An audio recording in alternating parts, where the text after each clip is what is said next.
अस्सलाम वालेकुम, सुबह खैर। कैसे हैं आप सब लोग? ठीक ठाक हैं, मज़े में हैं? अच्छा जनाब, आज की जो सुबह है ना, उस हवाले से मैं बात करना चाहूँगी कि आज गर्मी जो है उसमें मुझे लगा थोड़ा सा मौसम बेहतर है। और जब मौसम बेहतर होता है तो जाहिर सी बात है फिर लोगों का मूड भी बड़ा अच्छा होता है, और जब बड़ा मूड अच्छा हो तो फिर सारे काम भी अच्छे अच्छे होते हैं। पहले मौसम की अपडेट्स आपके साथ में शेयर करते, फिर करते ढेर सारी बातें, खबरें भी शेयर करते हैं आपके साथ में। अच्छा जी, शहर कायद का जो मौसम है वो गर्म है और मरतूब है। इसके साथ साथ जो है वो तेज़ हवाएं चलने का भी इम्कान जो है वो जाहिर किया जा रहा है कि तेज़ हवाएं चल सकती हैं। अच्छा, शहर का जो मौजूदा दर्जा हरारत है मतलब वो है जनाब 30 डिग्री सेंटीग्रेड। इसके अलावा जो है हमी हवा में नमी का तनासुब 75% है। फिर आज ज़्यादा से ज़्यादा दर्जा हरारत 35 से 37 डिग्री सेंटीग्रेड के दरमियान रहने का इम्कान है। अच्छा जी, ये हो गया मौसम। अच्छा, अब कुछ खबर शेयर करते हैं आपके साथ में कि कराची में जो है ना वो वारदातें थमने का नाम नहीं ले रही हैं। ये एरिया है गुलिस्तान जौहर। यहाँ पर एक ज्वेलरी शॉप में जो है वो डकैती की वारदात हुई। अब ये कुछ इस तरह से वाक़या है कि कराची के इलाके गुलिस्तान जौहर ब्लॉक 18 में शॉपिंग सेंटर के अंदर डाकुओं ने सुनार की दुकान लूट ली। लूट मार के दौरान तोड़ फोड़ भी की और फ़रार हो गए। अच्छा जी, पुलिस के मुताबिक गुलिस्तान जौहर ब्लॉक 18 में ये जो लूट मार हुई इसमें 4 मुसल्लम मुलज़िमान ने ज्वेलरी शॉप से जेवरात लूटे। अच्छा, पुलिस के मुताबिक जो लूटे गए जेवरात हैं उसमें ज़्यादा तादाद जो है मसनूई जेवरात की है। मुलज़िमान ने फ़रार होते हुए फायरिंग भी की। फायरिंग से भगदड़ मच जाने के सबब दुकान में जो काउंटर है उसके शीशे भी टूट गए और वाक़े की मज़ीद तफ्तीश की जा रही है। अच्छा जी, ये एक खबर जो मैंने आपके साथ में शेयर की। नेक्स्ट खबर जो है वो मैं आपके साथ में शेयर करती हूँ। इट्स अ गुड थिंग कि चीन में पाकिस्तान के सफ़ीर खलील हाशमी को चीनी वज़ीर ख़ारजा वांग जी की जानिब से बेहतरीन डिप्लोमेट मेडल से नवाजा गया। वज़ारत ख़ारजा बेजिंग में मुनक्किदा एक खुसूसी तकरीब में खलील हाशमी को ये तमगा पेश किया गया। उन्हें ये एज़ाज़ गैर मामूली सिफारती सलाहियतों और पाक चीन ताल्लुकात को मजबूत बनाने में अनमोल शराकत के एतराफ़ में दिया गया। सफ़ीर खलील हाशमी चीन में खिदमात अंजाम देने वाले पहले पाकिस्तानी सफ़ीर बन गए जिन्हें ये एज़ाज़ मिला। उन्होंने चीनी क़यादत का शुक्रिया अदा करते हुए ये अवार्ड अपनी टीम के अरकान, ख़ानदान और दोनों ममालिक की सिफारती खिदमात को वफ़ किया। सफ़ीर हाशमी ने कहा कि पाकिस्तान और चीन ने हमेशा आलमी चैलेंजेस में एक दूसरे का साथ दिया है। अच्छा जी, एक और ख़बर जो मैं आपके साथ में शेयर करना चाहूँगी, और ख़बर कुछ इस तरीके से है कि chairman Pakistan Peoples Party Bilawal Bhutto Zardari 5 रोज़ा दौरे पर लाहौर पहुँच गए हैं। जी हाँ, लाहौर पहुँचने पर बिलावल भुट्टो ज़रदारी का इस्तकबाल गवर्नर पंजाब सरदार सलीम हैदर खान ने कहा कि ज़राए के मुताबिक दौरे के दौरान PPA चेयरमैन पंजाब के रहनुमाओं से मुलाकातें करेंगे। अच्छा जी, अब क्योंकि बड़ी ईद का टाइम है और बड़ी ईद पे लोग कर रहे हैं बड़ी ज़्यादा शॉपिंग, और अभी जो मैंने खबर देखी ना उससे मुझे फ़ौरन से याद आया ज्वेलरी शॉप से रिलेटेड कि उसमें आर्टिफिशियल ज्वेलरी भी थी। तो ये एक बड़ी अच्छी बात है कि अगर आप कहीं जाते हैं आप ज़रूर गोल्ड ख़रीदें, लेकिन गोल्ड के जो सोना है वैसे ही आप कॉपी बना के अगर रख लें और आर्टिफिशियल ज्वेलरी यूज़ करें तो उससे काफ़ी हद तक जो है वो आप बच सकते हैं। जो इस तरह की लूट मार या डकैती या मोबाइल स्नैचिंग वगैरह होती है उस दौरान भी वो औरतों से जो है वो सोना वगैरह लूट लेते हैं। अच्छा जी, तो इससे मुझे याद आया कि बहुत सारी ख़वातीन जो हैं बड़ा परेशान होती हैं कि उनकी जो आर्टिफिशियल ज्वेलरी है वो भी बड़ी महंगी होती है, वो भी हज़ारों में होती है और वो काली पड़ जाती है और फिर उसके बाद वो बेकार हो जाती है। फिर वो बहुत ज़्यादा परेशानी का शिकार हो जाती हैं इसलिए कि अब वो किसी को दे दें या फिर वापस जाएं, उसको कलर कराएं या फिर उसका क्या करें। कुछ ज्वेलरी ऐसी होती है जिसमें नग वगैरह लगे होते हैं तो वो आप उसको दोबारा से बनवा भी नहीं पाते। लेकिन इसका बेहतरीन हल ये है कि जब भी आप आर्टिफिशियल ज्वेलरी अपने घर लेकर आती हैं और आप ख़रीदती हैं तो उसके ऊपर आपने क्या करना है, कलरलेस जो है वो नेल पॉलिश आपने लगानी है। नहीं, ट्रांसपेरेंट नेल पॉलिश जो है वो अपनी नई ज्वेलरी के ऊपर आप लगा लिया करें। इससे ये होगा कि वो ज्वेलरी जो है ख़राब नहीं होगी, फेड नहीं होगी और उसके ऊपर एक कोटिंग लगी रहेगी और वो काफ़ी टाइम तक चल सकेगी। तो ये है जी ज्वेलरी हैक जो मैंने आपके साथ में शेयर किया। ज़रूर ट्राई करके देखिएगा। आपकी ज्वेलरी जो है अगर 6 महीने चलती है तो साल चल जाएगी। चले जी, शो में वक्त एक ब्रेक का। ब्रेक के बाद वापस आएंगे, फिर करेंगे ढेर सारी बातें। Welcome back. तो भाई अब कुछ बात कर लेते हैं वेडिंग सीज़न पे। अच्छा, वेडिंग सीज़न तो है लेकिन इसको अगर हम ये कहें ना कि लोगों के लिए परेशानी भी हो जाती है इस हवाले से, क्योंकि उनको जब भी शादी का कोई जिक्र होता है कि उन्होंने शादी प्लान करनी है, उनके घर में कोई शादी हो रही है, तो उनके दिमाग में ये थॉट पहले आता है कि जी हमने उसको किस तरीके से ऑर्गेनाइज़ करना है just because of that show off और सोशल मीडिया। अच्छा जी, क्योंकि अब शादियां जो हैं वो इंस्टा रील और सोशल मीडिया की हद तक महदूद हो गई हैं और जेनजी जो है ये बात बड़े फ़ख्र से कहते हैं कि जी हमने आकर जो है ये चेंज लेके आए कि हमने बहुत जो रिश्तेदार हैं, जो दूर दूर के रिश्तेदार हैं, उनसे हमने कट ऑफ कर लिया है और सिर्फ काम के लोग होते हैं। तो ये जो काम के लोग मौजूद होते हैं, ये क्या गारंटी है कि ये आपके खैर खा होते हैं। इसलिए उन रिश्तों को अहमियत दें जो कि आपके साथ दिल से कनेक्टेड होते हैं, चाहे उनसे आपका खून का रिश्ता हो या ना हो। जो लोग आपको प्यार करते हैं, जो लोग आपको अप्रिशिएट करते हैं, आपके वालिदैन से प्यार करते हैं। सबसे बड़ी बात यह है कि लोग ये बात नहीं समझते हैं कि उनके वालिदैन अपने किन रिश्तेदारों से प्यार करते हैं और उनके रिश्तेदार उनके वालिदैन से कितना प्यार करते हैं। तो ये औलाद का फ़र्ज़ है कि वो अपने खाला, मामू, चचा, फूफी और उन तमाम रिश्तों को इज़्ज़त दे जिन रिश्तों को उनके पेरेंट्स इज़्ज़त देते आए हैं। और अब शादियाँ जो मैं कह रही हूँ ना कि शो ऑफ बन गई हैं, ये सबके लिए तो नहीं है, लेकिन कुछ क्राइटेरिया कुछ ख़ानदानों में या कुछ लोगों में ऐसा होता है। एक तो कुछ फैमिली सिस्टम महदूद होता है तो वहाँ पर और चीज़ें महदूद हो जाती हैं, लेकिन जहाँ पर फैमिली सिस्टम स्ट्रॉन्ग हो वहाँ पर आजकल रिश्तेदार कम और आपको सिलेक्टेड कैमरामैन ज़्यादा मिलेंगे। और शादियाँ जो हैं वो भी एक शूट की तरह हो गई, रिकॉर्डिंग की तरह हो गई है कि आप प्लीज़ आपने हंसना है, अब आपने जो है नेचुरल जेस्चर देना है। और इस वजह से लोग स्ट्रेस का शिकार होते जा रहे हैं। इस पर बात करने के लिए हमारे साथ जो हैं फ़ातिमा मौजूद हैं, उनको वेलकम करते हैं। अस्सलाम वालेकुम फ़ातिमा, कैसी हैं आप? ठीक ठाक हैं? अच्छा फ़ातिमा, आप सोशल एक्टिविस्ट भी हैं और यूजुअली ये होता है कि हम जब मुख्तलिफ़ एक्सपीरियंसेस कर रहे होते हैं, शादियों में जा रहे होते हैं, तो वहाँ पर अब सबको खुद ही से ये बात पता होती है कि अब जो है ये वेडिंग सीज़न है, इसमें इंस्टा रील्स बननी है, स्टोरीज़ बननी है। ये बहुत अच्छी बात है कि लोग इस तरफ बढ़ रहे हैं, लोग इस तरफ आ रहे हैं, लेकिन ये स्ट्रेस भी बन गया है, शो ऑफ के लिए भी हो गया है। ये जो है रिश्तेदारों से कतई ताल्लुक़ी भी इसमें साबित हो जाती है कि लोग कहते हैं जी हम फ़ोटोग्राफ़र को ज़्यादा बजट दे देंगे लेकिन रिश्तेदारों को खाना क्यों खिलाएं। क्या समझती हैं, ये थॉट ठीक है? ये तो स्ट्रेस बनता जा रहा है लोगों के लिए। जी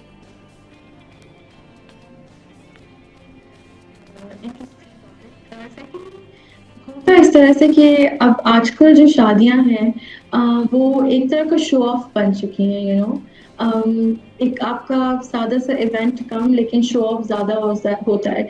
बहुत से लोग इसको बहुत ग्रैंड लेवल पे करना चाहते हैं, ग्रैंड लेवल पे इन अ सेंस कि they want to have a very nice decor और ज़्यादा आपकी जो पैसे हैं वो इन चीज़ों पे लग रहे होते हैं। आपका डेकोर कैसा है, आपका स्टेज कितना बड़ा है, सारी चीज़ें।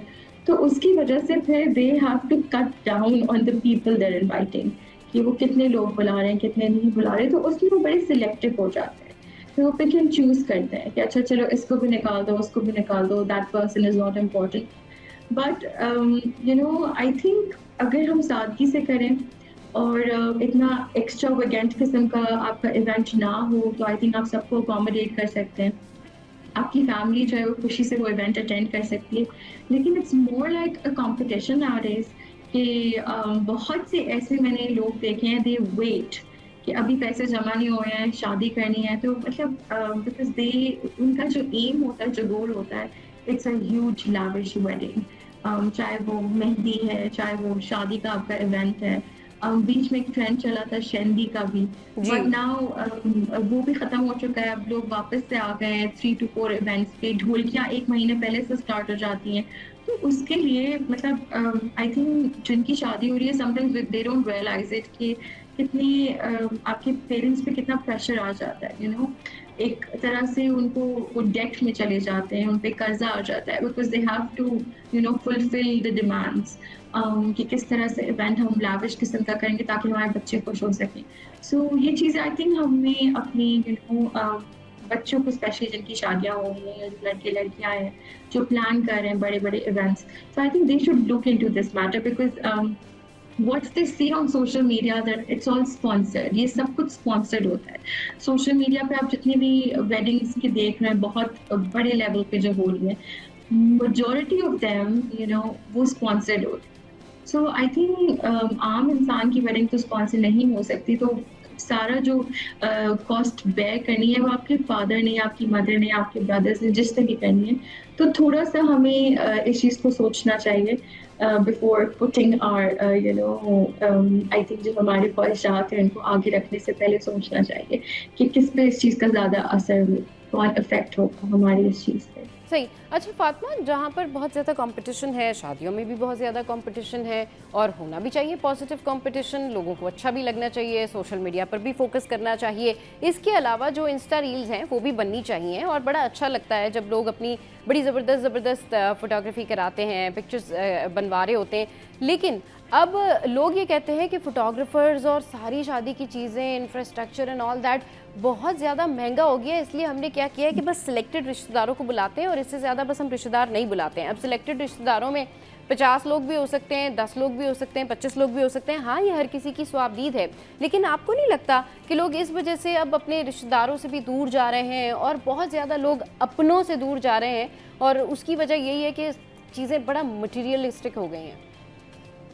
बिल्कुल इसी तरह से सब है, बिकॉज़ जितना आप अपने अखराजात बढ़ाते जाएँगे, फॉर एग्ज़ाम्पल कि मुझे इस तरह का ड्रेस चाहिए, डिज़ाइनर ड्रेसेस चाहिए या जो हाँ, भी है, तो उसकी कॉस्ट को बेयर करने के लिए आपको लोगों को कम करना पड़ेगा ऑटोमैटिकली, बिकॉज़ हाँ, फूड पे आपका एक खर्चा आता है, तो वो फिर जब जब आप इन चीज़ों पे स्पेंड करेंगे कि जी मुझे इस हॉल में करना है या मुझे बहुत ही अच्छी से किसी होटल में करना है, 5 स्टार होटल में, so for that you have to bear the cost, और उसके लिए फिर ऑटोमैटिकली फिर वो कट डाउन करना शुरू हो जाते हैं वो लिस्ट को, कि अच्छा इसमें से इसको भी निकाला जा सकता है। तो आई थिंक उसकी वजह से बाद में जो एक वो ड्रिफ्ट आ जाती है ना between the families, that's I think that has a very negative impact, because वो एक दिन के इवेंट के लिए आप बहुत से लोगों को नहीं बुलाते हैं, बट वो सालों साल आपके साथ वो चीज़ चलती है कि इसने मुझे नहीं बुलाया था, एंड देन पीपल वो आपसे नाराज़ हो जाते हैं, आपके रिलेटिव्स आपसे नाराज़ हो जाते हैं।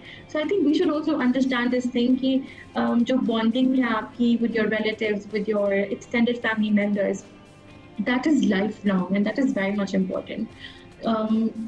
ये आगे जाके आपको लाइफ में ये चीज़ें बहुत काम आती हैं, एंड ज़ाहिर सी बात है, यू आर राइट कि रील्स होनी चाहिए, सब कुछ होना चाहिए, that's perfect, but the point is कि आप ये जो कहते हैं ना म्याना रवि भी थोड़ा-सा आप रखें कि बहुत ज़्यादा आप जितनी चादर उतने पाँव फैलाने वाली जो बात है, कि अपने उसमें रह के आप खर्चा कीजिए, आप देखिए, आप अफ़ोर्ड कर सकते हैं, आप बिल्कुल कीजिए।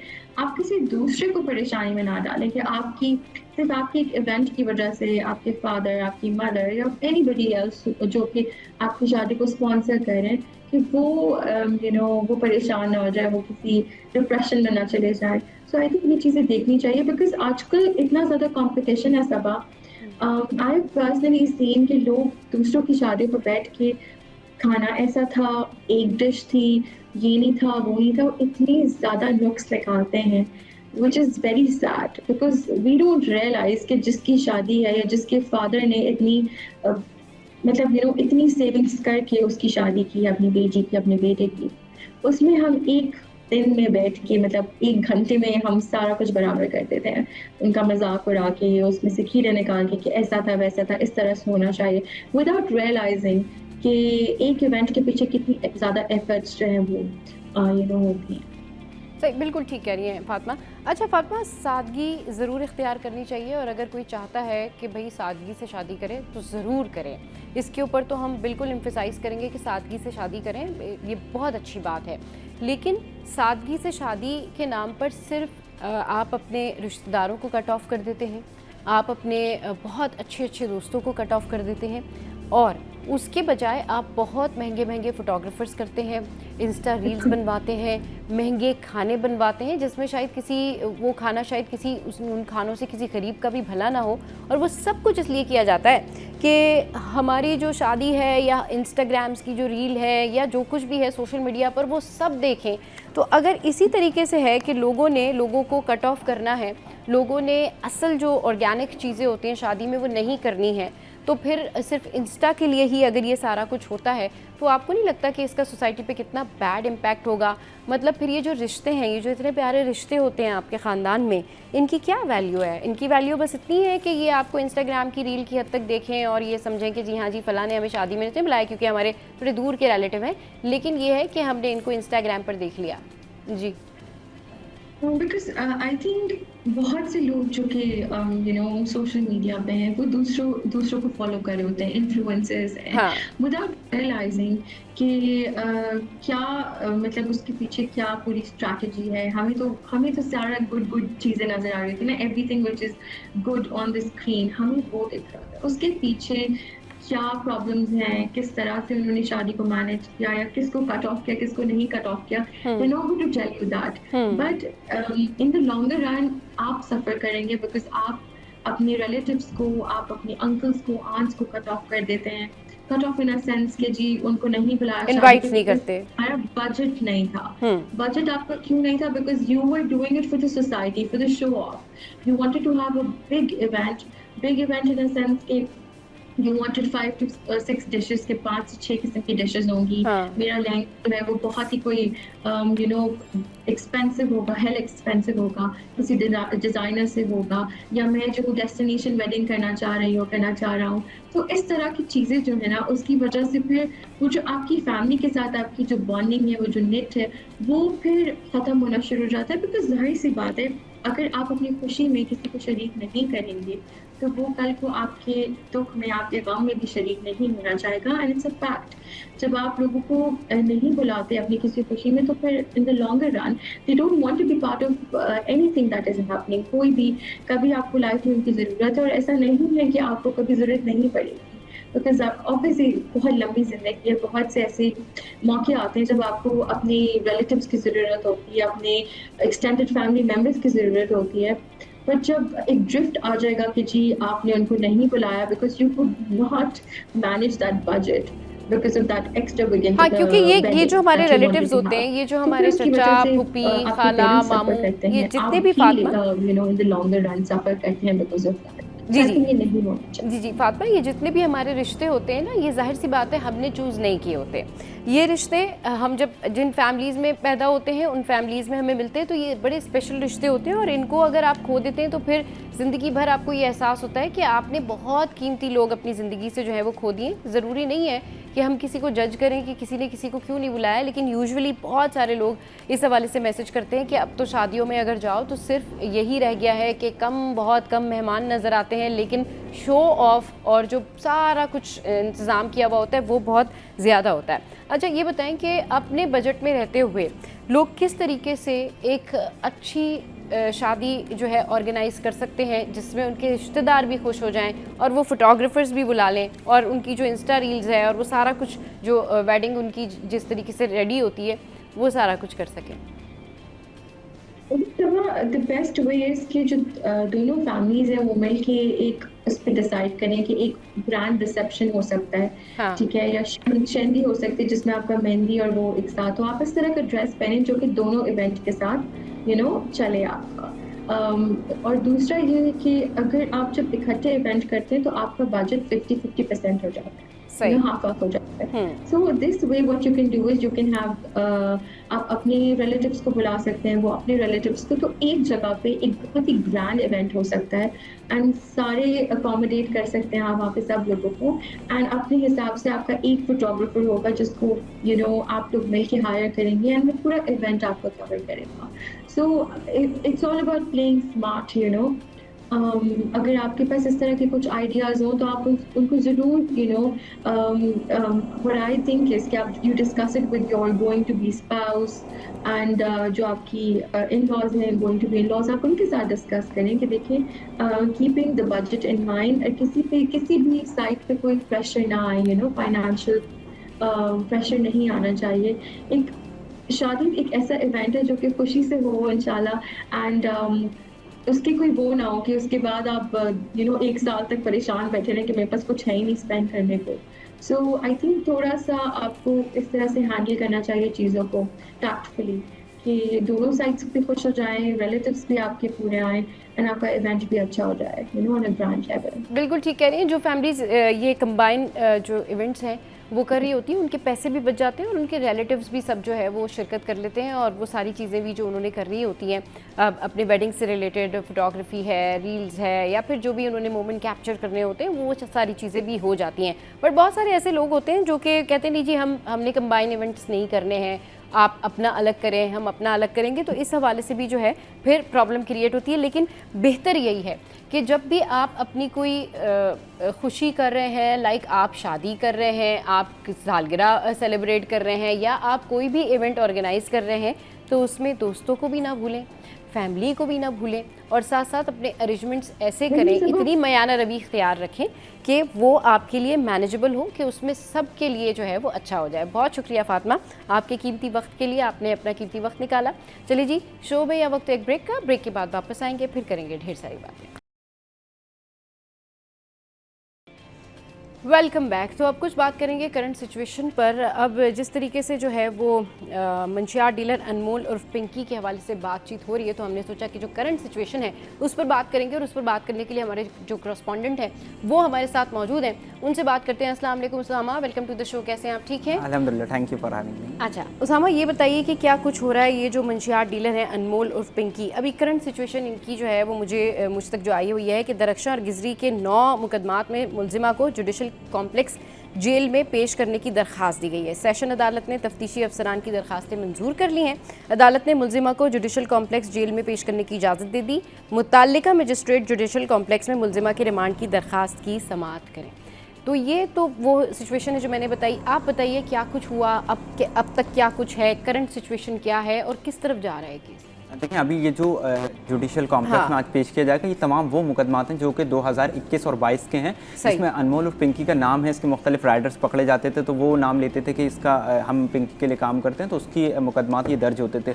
लेकिन जो हालिया दिनों में माजी में जब पेश किया है, उसने कुछ नाम भी लिए सिटी कोर्ट में, और गुज़िश्ता रोज़ भी जुडिशल कॉम्प्लेक्स में पेश किया गया। वो मुकदमा था थाना बगदादी में कत्ल का मुकदमा, यानी 302 का मुकदमा। अच्छा। लेकिन वो पुलिस के लिए जो है वो उसको क्या पुलिस उसको अदालत में अपना दिफा कर सकेगी, क्योंकि उस मुकदमात में मुतादिद जो हैं वो ऐसी गलतियां हैं। 12 तारीख को पुलिस इसकी गिरफ्तारी जाहिर करती है गार्डन के इलाके से। वो फ्लैट में भी किस तरीके से जाहिर की, वो फुटेज भी सामने आई है, उस पर भी मुतादिद सवालात खड़े हुए हैं। लेकिन जो ये मुकदमा दर्ज हुआ है वो 9 तारीख को मुकदमा दर्ज हुआ है। मुकदमे के मैं आपको थोड़ा सा मतन बता देता हूँ। एक मोटर मैकेनिक है, मोहम्मद शेर उसका नाम बताया जाता है, वो वहाँ से गुजर रहा होता है लियारी के इलाके से। बगदादी थाने में ये मुकदमा दर्ज किया गया है। तो वो एक नशे के आदी अफराद का लाश पड़ी होती है। कुछ पुलिस एहलकार वहाँ पे खड़े होते हैं और कुछ जो है वो एम्बुलेंसेस वगैरह वहाँ पे खड़ी होती हैं। तो इसी दौरान वो मोटर मैकेनिक रुकता है, वो वहाँ पर देखता है, जैसे आमतौर पर अगर कोई लाश वगैरह पड़ी होती है हम भी रुक कर देखते हैं। अच्छा, वो रुकता है, वहाँ पे देखता है कि वो नशे के आदी शख्स की लाश पड़ी हुई है। फिर उसके पास से जो है वो एक ब्रांडिंग डब्बी सी होती है जो उसको दिखती है, उस पर अनमोल और पिंकी का नाम लिखा होता है, और उस पर लिखा होता है एंजॉय योर सेल्फ, ये तमाम चीज़ें, यानी पिंकी का जो ब्रांड है उसकी वो बॉटल होती है। तो फिर उसका जो है वो देखता है। ये 7 तारीख को बकौल उसके वो बता रहा है कि लाश मिली है। 2 रोज़ बाद वो बगदादी थाने जाता है और उसकी मुद्दत में ये सारा मुकदमा दर्ज कर लिया जाता है, जिसकी तमाम पेशी हुई है। पहले जो है वो 2 रोज़ का रिमांड भी मिला था, फिर 4 रोज़ का रिमांड मिला है। लेकिन यहाँ पर ये सवालात खड़े होते हैं कि एक नशे का आदी शख्स था, उसके पास पिंकी का ब्रांड इतना महंगा, वो तकरीबन अगर मिनिमम भी इसकी कॉस्टली लगाई जाए, जो पिंकी का कोकीन ये जो बेचती थी वो 15,000 रुपये से शुरू हो रही है ग्राम, और तकरीबन 40,000 रुपये पर ग्राम जा रही है। और वो जो एक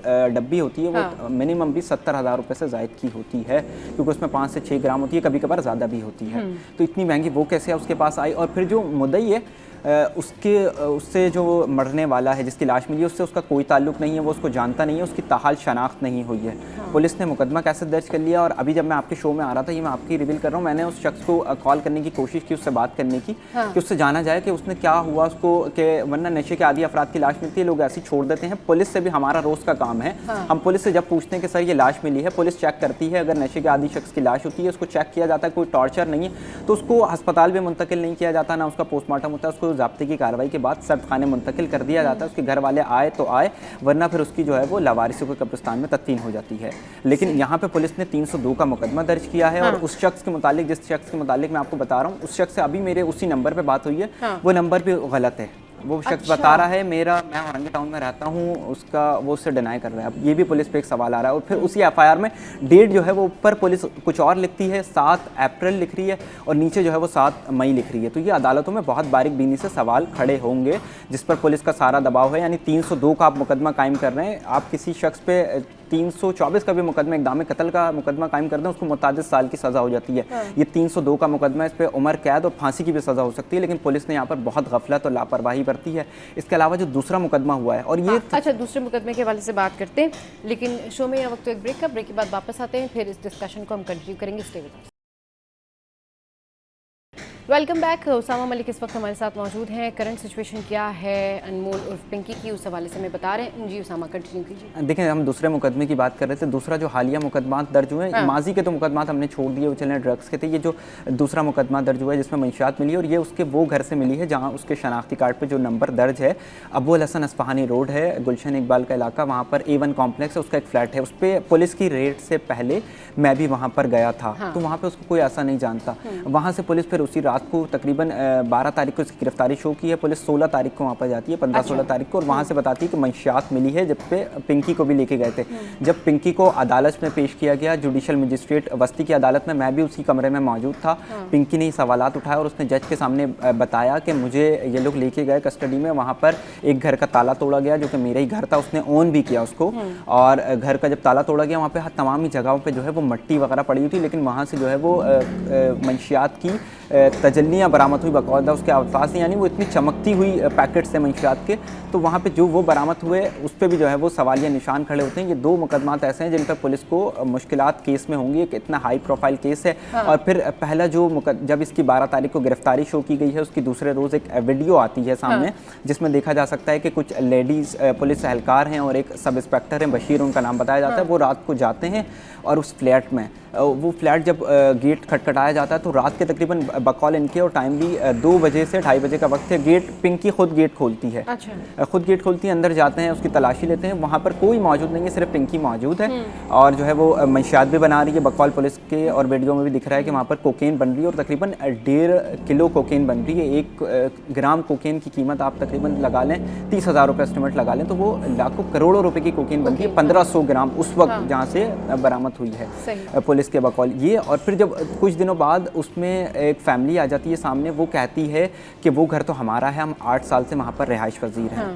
ये हो गया। और फिर पुलिस की जानिब से उस घर को सील भी नहीं किया जाता। अगर आपने एक कोकीन डीलर इतनी बड़ी पकड़ ली है, आप उस घर को तो सील करें। दूसरा वो वाला भी घर इसका सील नहीं हुआ है। तो यहाँ पे पुलिस की भी बहुत ज़्यादा फ्लॉज मौजूद हैं इस केस में। अब अदालत में पुलिस किस तरीके से दिफा करेगी। और फिर कुछ नाम सामने आ रहे थे, सियासतदानों के नाम सामने आए, शोबिस शख्सियात के नाम सामने आए, लेकिन जब पिंकी को अदालत में पेश किया गया तो पिंकी जो है वो सबसे इनकारी हो गई। और अदालत के सामने उस दिन जब पहले रोज़ पेश किया गया सिटी कोर्ट में, मैं भी उस वक्त वहाँ पर मौजूद था। पिंकी ने कोशिश की मीडिया से बात करने की, लेकिन उसके चेहरे पे जो है वो कपड़ा डाला हुआ था। पुलिस ने मीडिया को भी ट्रैप करने की कोशिश की। पहले एक गाड़ी आई, क्योंकि हफ्ते का रोज़ था ये जो रिसेंटली हफ्ता गया है, उस दिन सिटी कोर्ट आमतौर पर बंद होता है। कम अदालतें लगती हैं, सिर्फ जो अहम केसेस होते हैं वो लगे होते हैं। पिंकी का केस था, 1-2 और केस थे, लेकिन पुलिस ने मीडिया को ट्रैप करने की कोशिश की कि एक दीगर खातून को बुर्का पहना कर लाया गया, और उसके बाद जो है वो उसको मोबाइल में बैठा दिया गया। ये शो किया गया कि ये अनमोल और पिंकी, क्योंकि उसको भी सिक्योरिटी फराहम की गई। जब तमाम मीडिया उसके साथ इंटरप्ट हुआ, तमाम फुटेजेस बन रही थी, तो इतनी तकरीबन 10 से 15 मिनट बाद एक और पिछले गेट से एंट्री होती है, और वो अनमोल और पिंकी थी। फिर जब उसको सिटी कोर्ट के 3rd फ्लोर पर अदालत थी जुडिशल मजिस्ट्रेट की, वहाँ पर उसको पेश किया गया। तो उसने जैसे ही वो ऊपर पेश हुई तो उसने अपने चेहरे से मास्क हटाया और उसने बयान देने शुरू कर दिए कि मुझे टॉर्चर किया गया है, मुझसे गलत बयान दिलवाले जा रहे हैं, मुझे झूठ बोलने का कहा जा रहा है, और मुझे जो है मुकदमात भी झूठे मेरे ऊपर दर्ज किए गए हैं। फिर वो अदालत के भी गई, अदालत में भी यही उसने तमाम अपने बयान दिए। उसने कोई ऑन नहीं किया कि मैंने तमाम बयान दिए हैं। अच्छा, हम भी इस पे तकरीबन, मैं जो इसका सबसे पहले पिंकी का नाम सामने आया था वो 2020 में जब हमने सुना था। मैं उस वक्त यूनिवर्सिटी का स्टूडेंट था। अच्छा, 2020 में? 2020 में कॉलेज का स्टूडेंट। तो उस वक्त एक डिफेंस में लड़की को खुदकुशी करती है, डॉक्टर महा उसका नाम था। डॉक्टर महा का केस था। उसमें जो उसने अपने पहले गोली मारी, इब्तदाई तौर पर लग रहा था कि खुदकुशी है, लेकिन जब पुलिस ने उसकी तहकीकात की तो आखिरी जो उसका नंबर था वो उसके डॉक्टर महा के कॉल पर वो पिंकी का था। वो पिंकी का था। तो उसमें भी पिंकी का लिंक सामने आया था, लेकिन उसके बाद पुलिस ने कोशिश की, पिंकी गिरफ्तार नहीं हो सकी। फिर एक और केस आया हाल ही में, आपने मुस्तफ़ा आमिर कत्ल केस सुना होगा, अरमगान का। उसमें कुछ ड्रग डीलर पकड़े गए। उसमें जो है वो पिंकी का नाम, मुस्तफ़ा आमिर कत्ल केस, अरमगान उसमें मुल्ज़िम है, वो अभी भी अदालत में केस चल रहा है वो भी। तो उसमें भी पिंकी का नाम सामने आया, लेकिन उसमें भी पिंकी पकड़ी नहीं गई। मुतादिद मरतबा पिंकी का नाम सामने आता रहा। एक दफ़ा बताया जाता है कि पिंकी को गिरफ्तार भी किया गया, लेकिन उसने जो है वो मुबैना तौर पर रिश्वत देकर ये निकल जाती थी। इसके भाई भी हैं तीन भाई, ये इब्तदाई जो है वो इसकी कंडीशन जो स्टार्ट हुई थी पैदाइश वगैरह, ये बलूच पाड़े की रिहायशी थी जमशेद क्वार्टर की। अच्छा। वहाँ से फिर ये कुछ टाइम के लिए लाहौर भी गई और अबुल हसन अस्पानी रोड पर इन्होंने एक फ्लैट लिया और उसके बाद जो है वो मिडिल क्लास इसकी तालीम है जो इब्तदाई तौर पर इसने बताया है, शराब बोर्ड के स्कूल से इसने हासिल की है। और उसके बाद ये लाहौर गई, फिर वहाँ से ये ड्रग का सिलसिला शुरू हुआ। लेकिन अब तक की जो मेरी तहकीकात हैं उसमें मुझे ये लगता है कि पिंकी बिल्कुल ड्रग्स बेचती थी। इसका माजी में भी नाम आ चुका है, कोकेन बेचती थी, इसके साथ दीगर लोग भी मुंसलिक थे। लेकिन जो इसको बनाकर पेश किया जा रहा है वो इतना बड़ा हवा है नहीं जितना बड़ा हवा इसको बनाकर पेश किया जा रहा है। सही। अच्छा, इस तरह के कई और भी जो है ना क्रैकडाउन अब किए जा रहे हैं और लोगों को पकड़ा जा रहा है जो ये मंशियात फरोशी करते हैं। और इससे पहले भी आपको याद होगा कि तालीमी इदारों में कहा गया था कि भाई हम जो स्टूडेंट्स हैं उनके बाकायदा जो है वो टेस्ट करेंगे और अगर कोई इस में मुलविस निकला, अगर किसी के बॉडी में ड्रग्स निकले तो डेफिनेटली उसके फैमिली को बताया जाएगा, नाम नहीं उसका बताया जाएगा लेकिन ज़रूर तंबीह की जाएगी। ज़रूर इस हवाले से एहतियात करने को तालीमी इदारों में भी कहा गया था। ANF भी जो है आप काफ़ी ज़्यादा एक्टिव है, जिस तरह से हम खबरें दे रहे होते हैं। वहाँ मज़ीद और कौन कौन से ऐसे ग्रुप्स हैं जिनके बारे में आप जानते हैं या जिनकी बाज़ गश्त आप सुनते हैं कि भाई ये लोग भी इस सिलसिले में जो है वो काम कर रहे होते हैं? सबा देखें, अनमोल और पिंकी का आजकल नाम जो है वो सबसे सर फहरिस्त है सोशल मीडिया, कहीं भी उठा लें हर जगह नाम। क्योंकि जैसे आपने कहा कि 2020 में मैंने इसके बारे में सुना कि ये इस तरह के काम करती है, बट राइट नाउ अब इनके ऊपर क्रैकडाउन हो रहा है। ये बड़ी अच्छी बात है कि इस तरह से इन लोगों को पकड़ा जा रहा है। तो वहीं और क्या कुछ है ये बताइए। देखें, ये सिर्फ अनमोल और पिंकी एक ही शख्स नहीं है, इसके अलावा भी दीगर ब्रांड हैं जो लोग पार्टीज़ वगैरह करते हैं डिफेंस में। सबको पता है, पुलिस को पता है। पुलिस बहुत, अगर नहीं पुलिस को पता तो पुलिस मेरे साथ बैठ जाए, मैं उसको बता दूंगा कहाँ कहाँ पार्टीज़ हो रही हैं और कहाँ ड्रग्स चल रही हैं। इसके अलावा सिर्फ अनमोल और पिंकी नहीं है, इसका नाम है, बिल्कुल ये ड्रग्स बेचती थी। लेकिन इसके अलावा एक डॉक्टर आंटी भी हैं, वो उनका एक कोकीन का ब्रांड है। इसके अलावा एक AAA ब्रांड है। पुलिस AAA ब्रांड को पुलिस के SIU ने कुछ साल कबल या कुछ महीने कबल भी पकड़ा था। उनकी जो तरसीलात हैं मंशियात की, वो मुख्तलिफ़ औकातों में जो बच्चों के टॉयज़ होते हैं जिसमें डॉल हो गई, गाड़ियाँ हो गई, उनके ज़रिए जो है वो उनके अंदर कोकेन बेच के सप्लाई की जाती हैं। और राइडर लेकर आता है या कुछ आपको लगेगा कि ये टॉयज़ है बच्चे का, गाड़ी है या डॉल है बेबी की, वो उसके ज़रिए ये मंशियात कोकेन सप्लाई की जाती है। मुख्तलिफ़ साइज़ की डोज होती हैं, उसमें 10 ग्राम हो गई, 20 ग्राम हो गई, ये मुख्तलिफ़ औकातों में सप्लाई की जाती हैं। लेकिन उनका नाम अभी कहीं नहीं सामने आ रहा। डॉक्टर अंटीब का भी कोई नाम नहीं ले रहा। और जो AAA ब्रांड है और दीगर एक फैज़ान और फैज़ी है, ये भी एक बड़ा ड्रग डीलर समझा जाता है। इसका भी अरमगान केस में नाम सामने आया था। इसके अलावा शाह फहद भी है, उसको भी कुछ पुलिस ने पहले गिरफ्तार किया लेकिन कुछ ये बेल पर रिहाई भी हो गई है। तो दीगर लोगों के भी नाम हैं, लेकिन जो सिर्फ अभी अनमोल और पिंकी की गूंज है। इसके अलावा गुज़िश्ता रोज़ भी एक इंटेरोगेशन रिपोर्ट सामने आई है फौजिया बलोच की, वो भी एक बड़ी ड्रग डीलर समझी जाती है। पहले मंशियात में उसको जो है वो नाम था उसका, मलीर में रिहाइश पदीर थी, लेकिन जब पुलिस ने क्रैकडाउन किया वो हैदराबाद चली गई। उसका गुज़िश्ता रोज़ एक बयान सामने आया है, वीडियो बयान है उसके में, उसका बताना है कि वो तकरीबन 1 लाख से 1.5 लाख रुपए तक जो है वो मंशियात ख़रीदती थी, जिसमें चर्च है और जो 2 से 2.5 लाख रुपए किलो में जो है वो आइस वगैरह या जो दीगर मंशियात है पाउडर वगैरह वो ख़रीदती थी। और ये सरकारी इदारे को जो एहलकार हैं उनका वो नाम ले रही है। मुख्तलिफ़ औकातों में 4 उसने नाम लिए हैं। एक पेशावर के सरकारी इदारे का एहलकार है, वो उसको ये तमाम चीज़ें प्रोवाइड कर रहा था और वो आगे जाकर बेचती थी। उसकी बहन भी इसमें मुलव्विस है, उसके साथ 2 और कारिंदों को भी गिरफ्तार किया गया है। सही। अच्छा, ये तो आपने पूरी ओवरऑल करंट सिचुएशन भी बताई और आपने बताया कि ये लोग हैं जिनके और भी नाम हैं।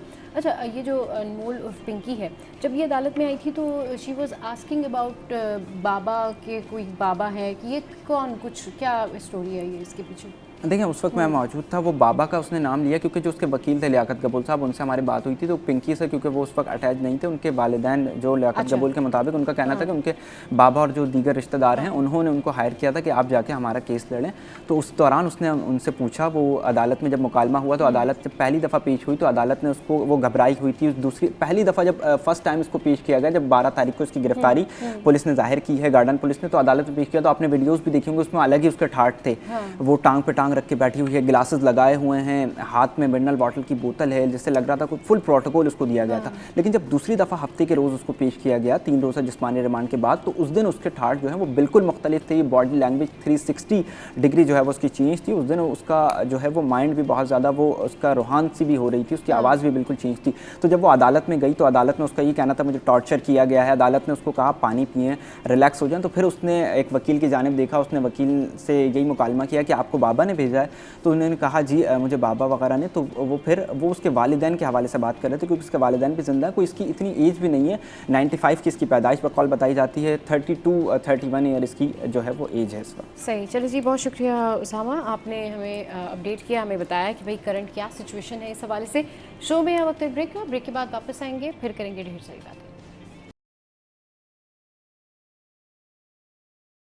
Welcome back. तो भाई आजकल जो सिचुएशन है, गर्मी है, महंगाई है और साथ साथ जिस तरीके से पेट्रोल की प्राइसेस हाई हो रहे हैं ना, तो लोगों के ब्लड प्रेशर भी हाई हो रहे हैं और फिर लोग अपना ध्यान भी नहीं रखते हैं। और जब ध्यान नहीं रखेंगे तो जाहिर सी बात है फिर आपको शुगर भी होगी, ब्लड प्रेशर भी हाई होगा और फिर आपको ये अवेयरनेस भी नहीं होती है, आपको ये पता भी नहीं होता है कि आपका बीपी जो है वो हाई हो रहा है, आपको ये पता भी नहीं होता कि आपके साथ प्रॉब्लम क्या है, क्योंकि आप इतनी ओवर थिंकिंग कर रहे होते हैं, आप इतना नेगेटिव होते हैं। पता है क्या, sometimes it happens with people, वो बहुत ज़्यादा ऐसा थॉट सोच रहे होते हैं जो उनकी अपने लिए हार्मफुल होता है। मतलब अब अगर किसी ने कहा है कि जी मुझे जो है वो कोई तरक्की करनी है, लेकिन उसके दिमाग दिल जो कह रहा है वो उसका थॉट ये है कि तरक्की करनी है, लेकिन आपके नेगेटिव इंटेंशन की वजह से अब आप कहते हैं नहीं ये मैं नहीं कर सकता।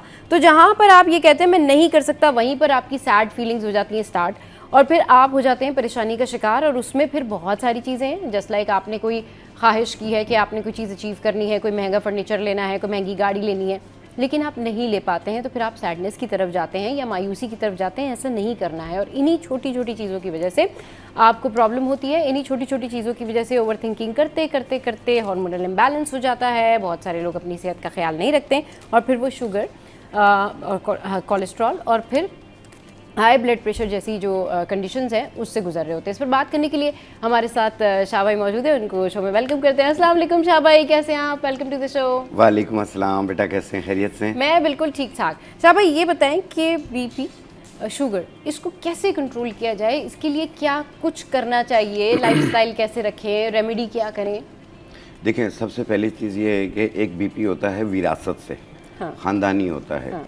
और जिस तरह मेरे ख़ानदान में मेरी वालदा वालिद सबको था, इस तरह हमारे सारे भाइयों को बशमूल मुझे भी हाई बीपी की शिकायत रहती है। तो इस तरीके से इसको कंट्रोल करना होगा आपने। और स्ट्रेस लेवल हाई हो जाता है, उसकी वजह से बीपी हाई होता है। बाज़ लोगों का बिल्कुल निढाल हो जाते हैं, लो हो जाता है।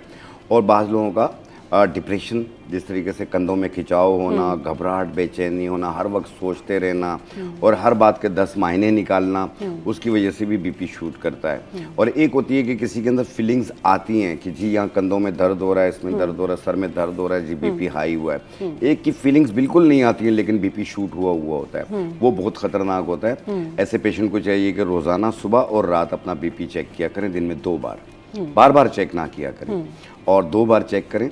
और अपने डॉक्टर की मेडिकेशन एक दिन के लिए भी नागा ना करें। जो डॉक्टर की जो तजावीज़ होंगी आप उस पर मुकम्मल अमल कीजिए, जो सबसे ज़्यादा सेफ़ रहेगा, आपके लिए बेहतर रहेगा। अक्सर लोगों का बीपी बिल्कुल कंट्रोल नहीं होता, दवाएं भी खा रहे हैं उसके बावजूद भी कंट्रोल नहीं होता, लेकिन अपनी दवाएं जारी रखनी है। ये एक बूटी आती है असरोल, ये असरोल बूटी है और बिल्कुल हल्की होती है ये, और इसे बारीक पाउडर बना लें, थोड़ा सा कड़वा होता है और इसका सिर्फ एक चुटकी मुंह में डालें, ऊपर पानी पी लें, सुबह नाश्ते से पहले रोज़ाना पिएं। आप कुछ दिन पिएंगे और आप देखिएगा आपका ब्लड प्रेशर बच्चों वाला हो जाएगा, 120/80 पे आ जाएगा और ये कंट्रोल लेवल पे आ जाएगा। फिर अपने डॉक्टर से मशवरा करके अपने मेडिकेशन में रद्दोबदल कीजिएगा, खुद से ना कीजिएगा। खुद से नहीं करनी है, बिल्कुल। ये जो चीज़ें लोग कर लेते हैं ना कि खुद से रद्दोबदल कर लेते हैं या खुद से अपना प्रिस्क्रिप्शन चेंज कर लेते हैं, या उनको लगता है नहीं इससे मुझे घबराहट हो रही है, चले जी थोड़ा सा नहीं मैं थोड़ा ज़्यादा कर लेता हूँ, थोड़ा कम कर लेता हूँ, ये सारी चीज़ होती है। तो अब सिनेरियो ये होता है कि लोगों को एक तो जो रेमेडी बताई जाती है वो एज इट इज़ करें। दूसरी बात ये शाह भाई कि खुद से सेल्फ मेडिकेशन नहीं करनी चाहिए। अब शाह भाई क्या होता है कि अब बीपी हाई है, सही है, अब लोगों को पता ही नहीं है कि बीपी हाई है, इंस्टेंट क्या करना चाहिए? कोई ऐसी तदबीर, कोई रेमेडी, कोई ऐसी थेरेपी है कि बीपी अगर हाई हो इंस्टेंट तो लोगों को रिलीफ हो जाए, या वो एकदम से कोई थेरेपी करना शुरू कर दें, या कोई चीज़ वो खा लें, या कोई रेमेडी के तौर पे किसी चीज़ को इम्प्लीमेंट कर लें? देखें, एक तो अपने ध्यान को चेंज करें, अपने आप को बिजी कर लें, किसी काम में लग जाएं, हाँ। अपने आप को थोड़ा सा चेंज कर लें। दूसरा ये है कि 4-5 पत्ते पुदीना के लेके चबा लिया करें, हाँ। तो उससे भी काफ़ी हद तक बेहतरी आ जाती है। हाँ। लेकिन जितनी देर में बेहतरी आ गई है, आप देख लें रिलैक्स हो गए, आप अपने करीबी मॉलिज के पास ज़रूर चले जाइए। सही, करीबी मॉलिज के पास ज़रूर जाना चाहिए। अच्छा शाह भाई, अब ये बताएं कि यूजुअली टेंशन, परेशानी और इन तमाम तर चीज़ों से जो है ना वो लोग परेशान बहुत ज़्यादा होते हैं, स्ट्रेस हो जाता है, सर में दर्द होता है, सर भारी लगता है। और जब आप बहुत सारे लोगों को माइग्रेन की शिकायत होती है, उसके अदर फैक्टर्स और भी हैं, बट सर भारी होना टेंशन की वजह से, परेशानी की वजह से, सांस का फूलना, दिल की धड़कन का तेज़ होना, इसके लिए क्या करना है? देखिए, एक होती है डिप्रेशन। डिप्रेशन में याद रखिएगा, टेंशन में ऐसे पेशेंट को गैसेस बहुत बनती है पेट में, अफारा हो जाता है पेट में, फूलना शुरू हो जाता है, गैसेस दिल की तरफ जाती हैं, दिल हिलने लग जाता है, घबराहट शुरू हो जाती है, चीज़ें भूल जाते हैं, दिमाग में वसवसे चल रहे होते हैं, नेगेटिव ज़्यादा सोच रहे होते हैं, पॉजिटिव कम सोच रहे होते हैं, कोई चीज़ रख देते हैं फिर उसे भूल जाते हैं, बार बार जगहें चेक करना कि मैंने रखी है कि नहीं रखी है, ये सारी चीज़ें हो जाती हैं। ऐसी सूरत में ना एक बीज मिलेंगे बादाम की तरह होते हैं, जिसे फिंदक कहते हैं, मगज़ फिंदक। मगज़ फिंदक 50 ग्राम और मगज़ कंवल गट्टा, जिसे बबरी भी कहते हैं गुजराती में, ये आपने ये दोनों चीज़ें 50-50 ग्राम लेके मिला के पाउडर बना लें और 1 चाय वाली चम्मच मुंह में डाल के ऊपर पानी पी लें या दूध पी लें 1 टाइम रोज़ाना। आप देखिएगा स्ट्रेस लेवल फौरी नीचे आ जाएगा, घबराहट, बेचैनी, वसवसे, दिमाग का चलना, ये सब सही होगा, चिड़चिड़ापन भी दूर हो जाएगा। चिड़चिड़ापन भी दूर हो जाएगा, बिल्कुल ठीक कह रहे हैं। और इससे ना बड़ी बेहतर हो जाता है। और ये जो मौसम है, गर्म मौसम है ना, इसमें होती बहुत परेशानी है लोगों को, क्योंकि वो पहले ही इतना स्ट्रेस में होते हैं, फिर गर्मी, पसीना, परेशानी, ये सारी चीज़ें मिलके आपकी जो हार्ट बीट है उसको तेज़ कर देती है, आपकी दिल की धड़कन जो है उसको तेज़ कर देती है। सर में दर्द हो जाता है, सर में दर्द हो जाता है, सर में दर्द हो जाता है, माइग्रेन टाइप का दर्द होता है, बाद लोगों को माइग्रेन हो जाता है, और इसमें भी स्ट्रेस लेवल हाई हो जाता है, और 2 घंटे सोते हैं, सोने के बाद जाके बेहतर हो जाते हैं, वो भी मेडिकेशन लेने के बाद। अगर ऐसी सूरत हाल आपको अक्सर रहती है तो आपने 5 दाने सपिस्तान ले लें, ये पंसारी से मिल जाएगा आपको, सपिस्तान 5 दाने, तुख्मे खुब्बाजी आधी चम्मच और बांसा के पत्ते 1 चम्मच, 1.25 कप पानी में डाल के उबाल लें, कहवा बन गया, 1 टाइम रोज़ाना पिएं आप देखें, एक तो सर दर्द भी ख़त्म हो जाएगा, दूसरा ये है कि जो आपका सांस फूलता है ये भी ठीक हो जाएगा। सांस फूलता है ये भी ठीक हो जाएगा। अच्छा, सांस फूलने से मुझे याद आया, ब्रीदिंग के बड़े इश्यूज़ होते हैं लोगों को ना, मतलब सांस लेने में बड़ी दुश्वारी होती है, उनको बहुत ज़्यादा मसला हो रहा है, वो लोग क्या करें? देखिए, इसमें अस्थमेटिक एलर्जी भी होती है। अस्थमेटिक इसमें ये है कि सांस जाता है, निकलने में तकलीफ हो रही होती है, और सीने पे बोझ जाता है, तो ऐसी सूरत में आप अपना इनहेलर या जो भी डॉक्टर के मशवरे हैं उसको जारी रखिएगा और कोशिश कीजिएगा करीबी अपने मॉलिज के पास पहुंच जाएं, ज़्यादा बेहतर है। और इसको ठीक करने के लिए आपने लेना है गुले ज़ूफ़ा। गुले ज़ूफ़ा ये फूल होते हैं, इसकी 1 चम्मच 1.25 कप पानी में डाल के उबाल लें, कहवा बन गया। वैसे अगर तकलीफ़ अभी हो रही है तो 1 कप सुबह 1 कप शाम बना कर पिएं, और मर्ज़ की शिद्दत में कमी आ गई तो इसको 1 टाइम कर लें। जहाँ देखें आप मुकम्मल ठीक हो वहाँ इसे रोक दें। वहाँ इसे ये सीजनली तंग करता है, मौसम चेंज होगा, धूल मिट्टी से, किसी भी चीज़ से, खुशबू बदबू से सांस होना शुरू हो जाएगा, तो ये उस टाइम पे भी आप यूज़ कर सकते हैं। उस टाइम पर भी यूज़ कर सकते हैं, बिल्कुल ठीक कह रहे हैं, और ये बड़ा बेनिफिशियल रहता है। अच्छा शाह भाई, अब कुछ बात करते हैं इस सीज़न में एलर्जीज़ की। गर्मियों में लोगों को गर्मी, दाने, रैशेज़ और बहुत ज़्यादा जो है ना वो कहना चाहिए स्किन प्रॉब्लम हो रहे होते हैं, उसके लिए क्या करना चाहिए? सबसे पहले गर्मी दानों के हवाले से बताएं, क्योंकि जब गर्मी दाने लोगों को होते हैं, कुछ लोगों को जो होते हैं हाथों पे भी होते हैं, पाँवों पे भी होते हैं, फेस पर भी हो जाते हैं, उसके लिए क्या? गर्मी दाने पूरी बॉडी पे निकलते हैं, छोटे छोटे से टाइप के निकलते हैं, और उसमें सुइयाँ चुभती हैं। ठीक है, बाद लोग मुख्तलिफ किस्म के जो बॉडी को ठंडा करने वाले पाउडर होते हैं, हम नाम नहीं ले सकते, वो इस्तेमाल करते हैं। तो अपना गर्मी दानों का पाउडर खुद बनाइए आप। सही। उसमें यह है कि आपने लेना है 1 पाव सफ़ेदा काशगरी, ये सिंपल पाउडर होता है, ये सफ़ेदा एंटीसेप्टिक होता है ये। सफ़ेदा काशगरी 1 पाव, उसमें 10 ग्राम आपने सत पुदीना डाल लें। सत पुदीना 10 ग्राम, एक क्रिस्टल होता है वाइट कलर का, डाल के इसको खरल कर लें आप, और एक बोतल में भर लें। आप थोड़ा सा लगाएंगे, देखेंगे ठंडक होना शुरू हो जाएगी। बिल्कुल सही कह रहे हैं। बहुत ही आसान है बनाना इसका, बहुत ही आसान है। महंगे पाउडर लेने की ज़रूरत नहीं है। बिल्कुल सही कह रहे हैं कि महंगे महंगे पाउडर लेने की ज़रूरत नहीं है। अच्छा, ये बताएं कि स्किन पे जो एलर्जीज़ होती है, जैसे फंगस है या फिर एक्जिमा है या दीगर जो है सीवियर एलर्जीज़ होती है, उनका क्या ट्रीटमेंट है? देखिए, इसके लिए सबसे बेहतरीन चीज़ है गंधक आंवला सार। गंधक आंवला सार, इससे बारीक पाउडर बना लें, एक ही चीज़ का नाम है गंधक आंवला सार। इससे बारीक पाउडर बना लें और कोकोनट ऑयल में मिला के आप एक्जिमा पे, फंगस पे, कहीं पे भी हो आप उसे लगाइए। और पीने के लिए शरबत उन्नाब 1 गिलास पानी में 4 चम्मच मिला के दिन में 2 बार पिएं। और कोशिश करें बड़ा गोश्त, तेज़ मिर्ची, बैंगन, अचार ये चीज़ें अवॉइड करें कुछ दिनों के लिए।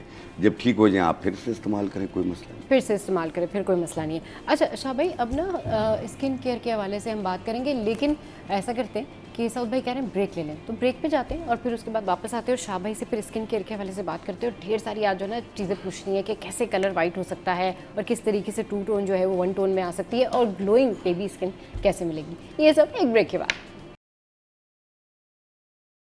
Welcome back. तो भाई शाह भाई इस वक्त हमारे साथ मौजूद हैं। ब्रेक पे जाने से पहले हम हाई ब्लड प्रेशर के हवाले से बात कर रहे थे और मैं आपसे कह रही थी कि हम स्किन केयर के हवाले से भी शाह भाई से पूछेंगे, लेकिन शाह भाई जो है वो हमें एक रेमेडी के हवाले से बताएंगे जो कि हाई ब्लड प्रेशर के लिए है, उसको कम करने के लिए, शुगर के लिए है, शुगर के लिए फ़ायदेमंद है। तो शाह भाई आप बताइए कि जो रेमेडी आप करने जा रहे हैं ये शुगर के लिए और हाई ब्लड प्रेशर के लिए, हाई ब्लड प्रेशर को कम करने के लिए कितनी बेनिफिशियल? देखें, जिनको शुगर रहती है और शुगर कंट्रोल नहीं हो रही होती है और बहुत सारी मेडिकेशन भी यूज़ करते हैं, इसके अलावा जो है वो इंसुलिन भी यूज़ कर रहे हैं, लेकिन फिर भी उसके बावजूद उसमें कंट्रोल नहीं हो रही होती है। तो प्लीज़ खुदारा अपनी दवाएं जारी रखिएगा, अपना शुगर चेक करते रहा करें और हर 3 महीने में एक बार अपने डॉक्टर को ज़रूर दिखा दिया करें ताकि आपकी दवाओं में रद्दोबदल हो सके, क्योंकि शुगर बहुत ज़्यादा अप एंड डाउन होता है तो वो अंदरूनी ऑर्गन्स को कमज़ोर करता है। तो जिनकी शुगर कंट्रोल नहीं हो रही और मुँह खुश्क हो रहा होता है, हाथ पाँव जल रहे होते हैं, उसको ठीक करने के लिए आपने लेना है ये करंजुआ। ये बिल्कुल बंटों की तरह होते हैं, देखें करंजुआ ऐसे कहते हैं, इसको तोड़ के इसका मगज़ निकलेगा, ठीक है, वो आपने इस्तेमाल करना है। आपने मगज़ करंजुआ, ये इसका पाउडर है, ये हम लेंगे 100 ग्राम। सही। और ये है गुड़ मार बूटी। गुड़ मार बूटी, और गुड़ मार बूटी जो है ये भी हम लेंगे 100 ग्राम। और ये है चंदन के पत्ते। चंदन के पत्ते, ये भी हम लेंगे 100 ग्राम। सही। इन दोनों को इन तीनों चीज़ों को मिला लें, गुड़ मार, चंदन के पत्ते और करंजुआ, इन तीनों को मिला के ऐसे बारीक पाउडर बना लें। और इसकी एक खाने वाला चम्मच यानी टेबल स्पून सुबह नाश्ते से पहले, रात खाने से पहले पानी के साथ, और ये कंटिन्यू आपने कुछ अर्सा यूज़ करना है। और जब आप देखें आपका शुगर कंट्रोल में आ गया, मुंह का खुश्क होना दूर हो गया, पाँव की जलन दूर हो गई, आप थोड़े से एक्टिव फील कर रहे हैं अपने आप को, फिर अपना दोबारा से HbA1c करवा लें। उसमें आपको पता चल जाएगा कि इस 3 महीने में आपका शुगर कितना कंट्रोल हुआ है। और फिर जो डॉक्टर आपको आपकी दवाओं के बारे में मशवरा देगा कि उनको किस तरीके से यूज़ में रखनी है, वो जारी रखिएगा। वो जारी रखनी है, सही। और इससे काफ़ी रिलीफ मिल जाएगा, बहुत ज़्यादा बेहतर हो जाएंगे। बहुत ज़्यादा बेहतरी आ जाएगी। चलिए जी, जिस तरह आपने कहा ना कि ब्लड प्रेशर का मैं पहले बता चुका हूँ कि ये असरोल बूटी 1 चुटकी सुबह नाश्ते से पहले रोज़ाना ले, इंशाल्लाह ताला ब्लड प्रेशर कंट्रोल पे आ जाएगा। चलिए जी, स्किन केयर के हवाले से भी बात करेंगे, लेकिन अभी कुछ बात करते हैं कि बहुत सारे ऐसे लोग हैं जिनका पेट जो है वो बाहर निकल जाता है, लटक जाता है, बड़ा बुरा लग रहा होता है वो। तो ये पेट का बढ़ना, ये ऐसा क्यों होता है और इसका क्या रेमेडी क्या है, हल क्या है? देखिए, याद रखिएगा, पेट जब बढ़ जाता है ना, खाता भी ज्यादा है बंदा, भूख भी ज्यादा लगती है और वो पेट और निकलता जाता है उसमें। और इसमें यह है कि एक तो चलना फिरना नहीं होता। देखें, वॉक को अपनी जिंदगी का हिस्सा बना लीजिए। आप 3 टाइम खाना खाइए। याद रखिएगा, खाना पीना बिल्कुल जो बंद कर देते हैं उनकी स्किन पे वो आ जाती हैं, झुर्रियाँ आ जाती हैं, और बहुत देर से वजन कम होता है। खाना पीना जारी रखते हुए वजन कम करना है, लेकिन थोड़ा भूख रख के खाइएगा, दिन में 3 बार खाइएगा। और जो जिनका पेट सिर्फ स्पेशली तौर पे पेट निकला होता है, बेली फैट बहुत ज़्यादा हो रहा होता है और पेट लटक जाता है, उसको ठीक करने के लिए आपने लेना है अलसी के बीज, फ्लैक्सीड। अलसी के बीज आप 100 ग्राम ले लें, अजवाइन के पत्ते 100 ग्राम, ज़ीरा सफ़ेद 100 ग्राम, ये तीनों चीज़ों को मिला के बारीक पाउडर बना लें। सुबह नाश्ते से पहले 1 चाय वाला चम्मच, रात खाने से पहले 1 छोटा चाय वाला चम्मच पानी के साथ। अगर भूल जाएं तो नाश्ते के आधे घंटे बाद ले लें पानी के साथ। आप देखिएगा कि 1 महीने में जितना भी निकला हुआ पेट होगा आस्ते आस्ते कमर के साथ लग जाएगा, और ये लटकाव भी पेट का ख़त्म हो जाएगा। फालतू फैट को ये ख़त्म करती है, फालतू फैट को ये ख़त्म करती है, क्योंकि बहुत सारे लोग ना इस वजह से परेशान रहते हैं, एक्सरसाइजेस कर रहे हैं, बहुत सारी थेरेपीज़ भी कर रहे होते हैं और इससे उनको छुटकारा नहीं मिल रहा होता। अच्छा, ये बताएं कि एसिडिटी लोगों में बहुत ज़्यादा होती है और गर्मियों में यूजुअली ये होता है कि पहली मौसम इतना गर्म होता है, दिल तो चाह रहा होता है कि खाना खाया जाए, लेकिन लोग पेट भर के गर्मियों में ज़्यादा खाना नहीं खा पाते। चले डिनर तो फिर भी वो अच्छे तरीके से कर लेते हैं, लेकिन दिन में इतना अच्छा लोग नहीं लंच कर पा रहे होते। उसकी वजह से, क्योंकि रूटीन आउट हो रही होती है, आपकी ईटिंग हैबिट्स जो है वो डिस्टर्ब हो रही होती हैं, उस वजह से लोगों को परेशानी होती है, एसिडिटी होती है या फिर स्टमक में कहना चाहिए ना, स्टमक प्रॉब्लम करता है, तेजाबियत हो जाती है, उसमें जलन भी होती है, उसके लिए क्या करें? देखिए मैदे में दर्द भी होता है, जलन भी होती है और मुंह का जायका भी चेंज हो जाता है। सही। और ऐसी सूरत में बाज़ लोगों को पेट में भी जलन होती है, हाथ पाँव भी जल रहे होते हैं। ऐसी सूरत हाल के अंदर आपने ये पेट का अफारा भी हो जाता है, इसको भी ख़त्म करेगी। आपने लेना है सूखे लीमू, पंसारी से मिल जाएंगे। सूखे लीमू ले लें 50 ग्राम, अनारदाना 50 ग्राम, पुदीना देसी 50 ग्राम, सौंफ 50 ग्राम। इनको मिला के बारीक पाउडर बना लें। सुबह दोपहर शाम आधी चम्मच पानी के साथ में आप देखें 10 मिनट में रिलीफ मिलेगा आपको। 10 मिनट में दर्द मैदे के लिए भी बेहतर है, मैदे की जलन, तेजाबियत सबको दूर करेगी, हाथ पाँव की जलन को दूर करेगी। इंशाल्लाह बेहतर हो जाएगी। इंशाल्लाह चीज़ें बेहतर हो जाएंगी। अच्छा जी, अब स्किन केयर के वाले से बात करते हैं। शाह भाई, स्किन केयर जो है उसके लिए ना सब लोगों का एक सवाल होता है, मुझे तो इंस्टाग्राम पर, लिंक्डइन पर, फेसबुक पर यही glowing skin, Korean glass skin, actual में है क्या? ये कैसे आप जो है ना वो कर सकते हैं इसको कि आप अपनी स्किन को इतना रिजुविनेट करें, इतना ज़बरदस्त उसके ऊपर चीज़ें अप्लाई करें, मास्क लगाएं, रेमेडीज़ करें कि कोरियन ग्लास स्किन जैसा इफेक्ट आने लगे या कोरियन ग्लास स्किन जैसी स्किन हो जाए? क्या रेमेडीज़ हैं और क्या उसके लिए लाइफस्टाइल रखना चाहिए? देखिए इसमें सबसे बेहतरीन चीज़ है अपने अंदर थोड़ी सी तब्दीली लेकर आएँ। सही। मौसम के हिसाब से जो फ्रूट है आप उसका इस्तेमाल कीजिए। सही। और अपने आप को फ्रेश रखें, खुश रहा करें। सही। आप डिप्रेशन में रहते हैं तो आपके कलर कहाँ सही होंगे? कहाँ खुश रहा करें। एक ये कर लें। और दूसरा, हमारी जड़ी बूटियों में ग्लूटाथायोन जिस बूटी में पाई जाती है और विटामिन सी बहुत ज़्यादा पाई जाती है, वो है गुले गुड़हल। गुले गुड़हल, इसे हर्बिस्कस के फूल भी कहते हैं।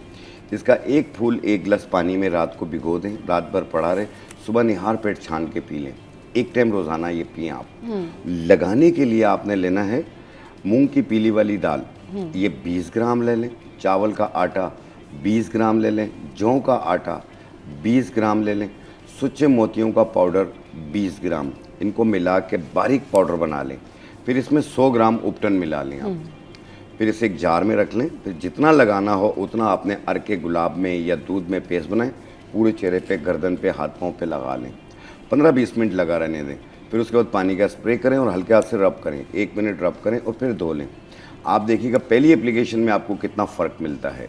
इसी तरीके से इसे कंटिन्यू कीजिएगा रोज़ाना की बेस पे।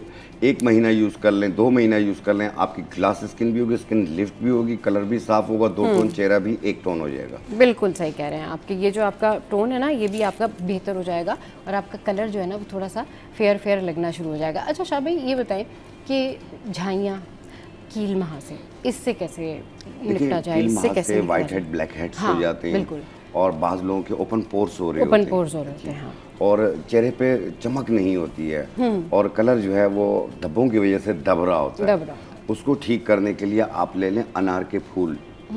अनार के फूल 20 ग्राम, गुल बाबूना 20 ग्राम और इसमें डालेंगे इनको बारीक पाउडर बना लें आप। पाउडर बनाने के बाद आप इसके अंदर 50 ग्राम उपटन मिला लें आप। मिक्स करके एक जार में रख लें। फिर जितना लगाना हो उतना आपने दूध में या अर्के गुलाब में पेस्ट बनाएं, पूरे चेहरे पे लगाएं, 15-20 मिनट लगा रहने दें। फिर पानी का स्प्रे करें और हल्के हाथ से रब करें। 1 मिनट रब करें। आप देखें दाग, धब्बे, झाइयाँ और ये वाइट हेड, ब्लैक हेड्स ये भी ख़त्म हो जाएगी और स्किन हमवार हो जाएगी। बिल्कुल, वो स्मूथ हो जाती है ना, स्किन का इफेक्ट बिल्कुल स्मूथ सा आ रहा होता है। बिल्कुल चेहरा साफ हो जाएगा। चेहरा साफ हो जाता है। अच्छा, अब क्या होता है कि गर्मियों में बहुत ज़्यादा लोगों को ना खून की कमी भी होती है और उस वजह से भी क्या होता है कि कील महासे हो रहे होते हैं, झाइयाँ हो रही होती हैं। कहते हैं ना कि वो आपकी अगर स्कार ज़्यादा हैं तो फिर आप अपना ब्लड टेस्ट ज़रूर करवाया करें, उस वजह से भी होती है। तो खून की कमी को पूरा करने के लिए क्या खाया जाए? वो कौन से फूड हैं जिससे खून की कमी जो है वो पूरी होती है, क़ुव्वत मुदाफ़ियत बेहतर होती है, और इसके अलावा क्या रेमेडी है? देखें, एक तो मैंने जिस तरह कहा कि फ्रूट आप तमाम किस्म के मतलब खून बनाने वाले जो आड़ू खाएं, आजकल आड़ू आए हुए हैं, आप आड़ू खाइए। अच्छा, आलूचा आया हुआ है, आलू बुखारा जिसे कहते हैं, आप वो खाया करें। आप देखें, आप थोड़ा थोड़ा खाएं। आप 2 दाने सुबह खा लिए, 2 दाने रात को खा लिए। इस तरीके से एक रूटीन बना लें आप। देखिएगा आपका जो आयरन की कमी है वो आस्ते आस्ते पूरी। पालक है सब्जियों में, जैसे सब्जियों में पालक है, लेकिन पालक यूरिक एसिड को बढ़ा देता है। तो इसलिए ये एहतियात करते होते हैं। दूसरी चीज़ ये है कि भिगो के पीने के लिए आपने लेना है 4 दाने आलू बुखारा और 10 दाने किशमिश के 1 गिलास पानी में डिप कर दें। सुबह निहार पेट आलू बुखारा की गुठलियों को निकाल के फेंक दें और बाकी को चम्मच के साथ शेक करके पी लें आप। किशमिश निकाल के फेंकने की ज़रूरत नहीं है। अच्छा, आप देखना, इससे खून की कमी फौरी पूरी होना शुरू हो जाएगी। जिगर के लिए भी बेहतर है ये, और इसके अलावा स्किन की ग्लो के लिए भी बहुत बेहतर है, और चमक के लिए भी बहुत बेहतर स्किन की ग्लो और चमक के लिए भी बहुत ज़्यादा बेहतर है। अच्छा, ये तो हो गई जी है। हमने, एक ये हाँ, चीज़ जी, होती जी, है। दूसरा ये है कि आजकल आपने देखा होगा लोगों की एड़ियों में दर्द होता है, सुबह उठते हैं पाँव रखा नहीं जाता, हाँ, चुभन सी होती है, चुभन सी अजीब होती है, हाँ, दर्द होती sensation है। होती है उसमें, सही। बाज़ नींद में हाँ। उनका बेड सही नहीं होता, उसकी वजह से भी होता है, और बाज़ औक़ात ये होती है कि आम जनरल वीकनेस की वजह से भी होती है। तो जिन लोगों को भी एड़ियों में दर्द महसूस हो रहा हो, तो वो एक बीज मिलेंगे आपको, तुख्म सुम्भालू। तुख्म सुम्भालू, इससे बारीक पाउडर बना लें और एक चाय वाली चम्मच एक गिलास दूध में मिला के भी पी सकते हैं, मुंह में डाल के ऊपर दूध भी पी सकते हैं। एक टाइम रोज़ाना करें आप देखना ये जो एड़ियों में दर्द होता है, टांगों में दर्द होता है, ये इंशाल्लाह ख़त्म हो जाएगा। बिल्कुल बिल्कुल सही कह रहे हैं। चलिए जी, ये इतनी ज़बरदस्त रेमेडीज़ जो हैं शाह भाई ने हमारे साथ में डिस्कस की हैं। चलिए जी, शो में अब यहाँ पर ब्रेक का वक्त हुआ है और शाह भाई को हम यहाँ से सी ऑफ करेंगे। शाह भाई बहुत शुक्रिया, आपने अपना कीमती वक्त हमारे शो के लिए निकाला। तो भाई will take a short break है, थोड़ी सी देर के बाद वापस आ रहे हैं।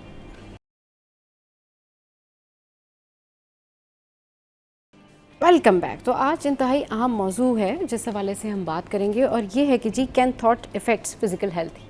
ये इतनी बड़ी डिबेट है कि लोग जितना इस हवाले से बात करें ना, तो बातें कम पड़ जाती हैं, और इसके ऊपर सही बात या सही रेमेडी या सही जो कहना चाहिए ना कि लाइन ऑफ लेंथ कि किस तरीके से आपकी बॉडी को ये इफ़ेक्ट करती है, आपका ओवर थिंकिंग, आपके थॉट, आपके स्ट्रेस वाले थॉट। और आजकल हर शख्स स्ट्रेस का शिकार है। मतलब अगर आप जितना भी बात करें ना कि स्ट्रेस से कुछ नहीं होता, तो भाई स्ट्रेस से ही प्रॉब्लम क्रिएट होता है। स्ट्रेस ही आपके ब्रेन को जाके मैसेज देता है, स्ट्रेस ही जो है वो आपके वेंट्रोमीडियल प्री फ्रंटल कॉर्टेक्स को जाके ये बताता है, और फिर वो आगे जाके सिग्नल देता है कि जी इट्स अलार्मिंग, मैं स्ट्रेस में हूँ। तो हर शख्स जो कि अपने आप में स्ट्रेस में है, वो अपने स्ट्रेस को कैसे दूर करे, और ये स्ट्रेस जो है वो आपके बॉडी के ऊपर, आपके ब्रेन के ऊपर कैसे इफेक्ट करता है, इस पर बात करने के लिए जो है हमारे साथ इस वक्त डॉक्टर मोइज साहब मौजूद हैं, जिनको शो में वेलकम करते हैं। अस्सलाम वालेकुम sir, welcome to the show. कैसे हैं आप? थैंक यू वेरी मच, बहुत शुक्रिया सर। Thank you very much for your precious time. Sir, ये बताइए कि ये जो थॉट्स हैं, ये जो सोचें हैं, ये जो ओवर थिंकिंग है, ये बड़ी सारी जो परेशानी है, ये कैसे जो है वो हमारी हेल्थ को ख़राब करती है? देखिए, 17th सेंचुरी में एक इंजीनियरिंग टर्म जो है वो डेवलप हुआ, उसका नाम था stress. Stress basically engineering term है, मगर वो फिर आहिस्ता आहिस्ता मेडिकल साइंस में आया कि जी इंसान जब कभी किसी ऐसी सिचुएशन में हो जहां वो या तो भागे या लड़े या मुंजमद हो जाए, तो वो जो कैफियत होती है उसे स्ट्रेस कहते हैं। सही। फिर उसके बाद रिसेंट बहुत सारी स्टडीज हैं जिसमें बताया गया कि स्ट्रेस इज नंबर 1 किलर। यानी बहुत सारी बीमारियां including certain forms of cancer are also caused by stress. Hypertension हो गया, हार्ट के बहुत सारे एलिमेंट्स हो गए, जीआई पेट के अमराज, मैदे के अमराज हो गए, स्किन के बहुत सारे अमराज, ये स्ट्रेस की वजह से होता है। अच्छा, अब स्ट्रेस जो है वो इनएविटेबल है, आप स्ट्रेस से जान नहीं छुड़ा सकते। तो उन्होंने फिर मुख्तलिफ तहकीक की कि स्ट्रेस को मैनेज करने के तरीके क्या है, वगैरह वगैरह वगैरह। फिर एक स्टडी बड़ी इंटरेस्टिंग हुई जो आपके एग्जैक्टली टॉपिक के मुताबिक है, वो था प्लेसिबो अफेक्ट। प्लेसिबो अफेक्ट में ये किया उन्होंने 2 ग्रुप में डिवाइड किया लोगों को जो बीमार थे, एक ही किस्म की बीमारी थी। एक को उन्होंने कैप्सूल थी जिसमें सिर्फ मीठी गोलियां थी, यानी पाउडर था, और उनसे कहा कि सबसे बेहतरीन मेडिसिन है, ये आप खाओ और आप थोड़े दिन में फर्क पड़ेगा। और दूसरे को उन्होंने जो है वो जो मेडिसिन लेते थे वो दी उन्होंने, जो रेगुलर मेडिसिन थी। जी जी जी। अच्छा, कुछ अरसे के बाद उन्होंने देखा कि जिन लोगों ने सिर्फ मीठी गोलियों का पाउडर खाया था मगर यकीन था कि ये बहुत अच्छी मेडिसिन है, वो ठीक होना शुरू हो गए। यहाँ से ये टर्म जो है वो प्लेसिबो इफेक्ट हुआ। और जिन लोगों ने असल गोली खाई थी उनको बताया गया था कि यार कोई ज्यादा फायदा नहीं करेगी, पता नहीं है दवाई फायदा कर, उनको नेगेटिव किस्म की थॉट दिया था, और वो एक्चुअली वो दवाइयां उनको असर नहीं कर रही थी। निसीबो इफेक्ट कहते हैं उसको। इसका ये मतलब है कि आपकी थिंकिंग, आपकी पूरी फिजियोलॉजी पे असर अंदाज होती है, और उसका रीजन ये है कि हमारी जो थिंकिंग है उसका ताल्लुक हमारी न्यूरोलॉजी से है। राइट। क्योंकि हमारा ब्रेन हर थॉट को प्रोसेस करता है, और प्रोसेस करने के बाद वो मुख्तलिफ रतूबतें या केमिकल्स प्रोड्यूस करता है। तो अगर तो हमारे जहन में है कि हम ठीक हो जाएंगे तो फर्क पड़ेगा, अगर हमारे जहन में कि नहीं होंगे तो नहीं होंगे। तो इंसान का हर थॉट उसके जिस्म पर इतना अमेजिंगली अफेक्ट करता है जिसकी कोई इंतहा नहीं। 17th सेंचुरी में एक आदमी था, उसका नाम था एमिली क्यू, फ्रेंच था वो। राइट। उस शख्स ने कहा कि बड़े लोग उसके पास आते थे, मिस्टिक था वो, फकीर किस्म का आदमी था, तो उसके पास लोग आते थे तो वो कहते थे एक काम करो, तुम्हें जो भी बीमारी हो ना, तुम डेली ये कहो every day in every way I am getting better better and better. जितनी मर्तबा दिन में बोल सको बोलो, सोचो। हाँ। अच्छा, ऐसे लोग जिनको लाइलाज बीमारियां थी वो ठीक हो गए। सही। अब ये क्यों ठीक हो गए? क्योंकि जब आप कंटिन्यूअसली एक सजेशन अपने जहन में दोहराते हैं और इवेंचुअली किसी लम्हे ऐसे होता है कि जब आपके शऊर और तहते शऊर के दरमियान जो दरवाजा है या खिड़की है वो खुल जाती है, फॉर फ्यू सेकेंड वो खुलती है। हाँ। तो वो जो सजेशन है वो सीधा तहते शऊर में चला गया। जब तहते शऊर में चला गया तो फिर क्योंकि तहते शऊर आपकी तमाम involuntary actions, involuntary system body का कंट्रोल करता है, हार्ट बीट को कंट्रोल करता है, पल्स को करता है, ब्लड को कंट्रोल करता है, हीट जो बॉडी हीट रेगुलेशन सिस्टम है उन सब को कंट्रोल करता है। तो वो सजेशन जब चला गया सबकॉन्शियस लेवल पे तो उसने काम करना शुरू कर दिया और लोग ठीक हो गए। बड़ा रिकॉर्डेड हिस्ट्री है ये। तो इसका मतलब ये है कि हमें जो पहली चीज वो ये कि we should always be guarding our thought, यानी हम अपनी सोच के सामने चौकीदार बन के बैठना है। हमें ये देखना है कि हमें क्या ख्याल को सोच बनाना है और किस ख्याल को हमने रद्द करना।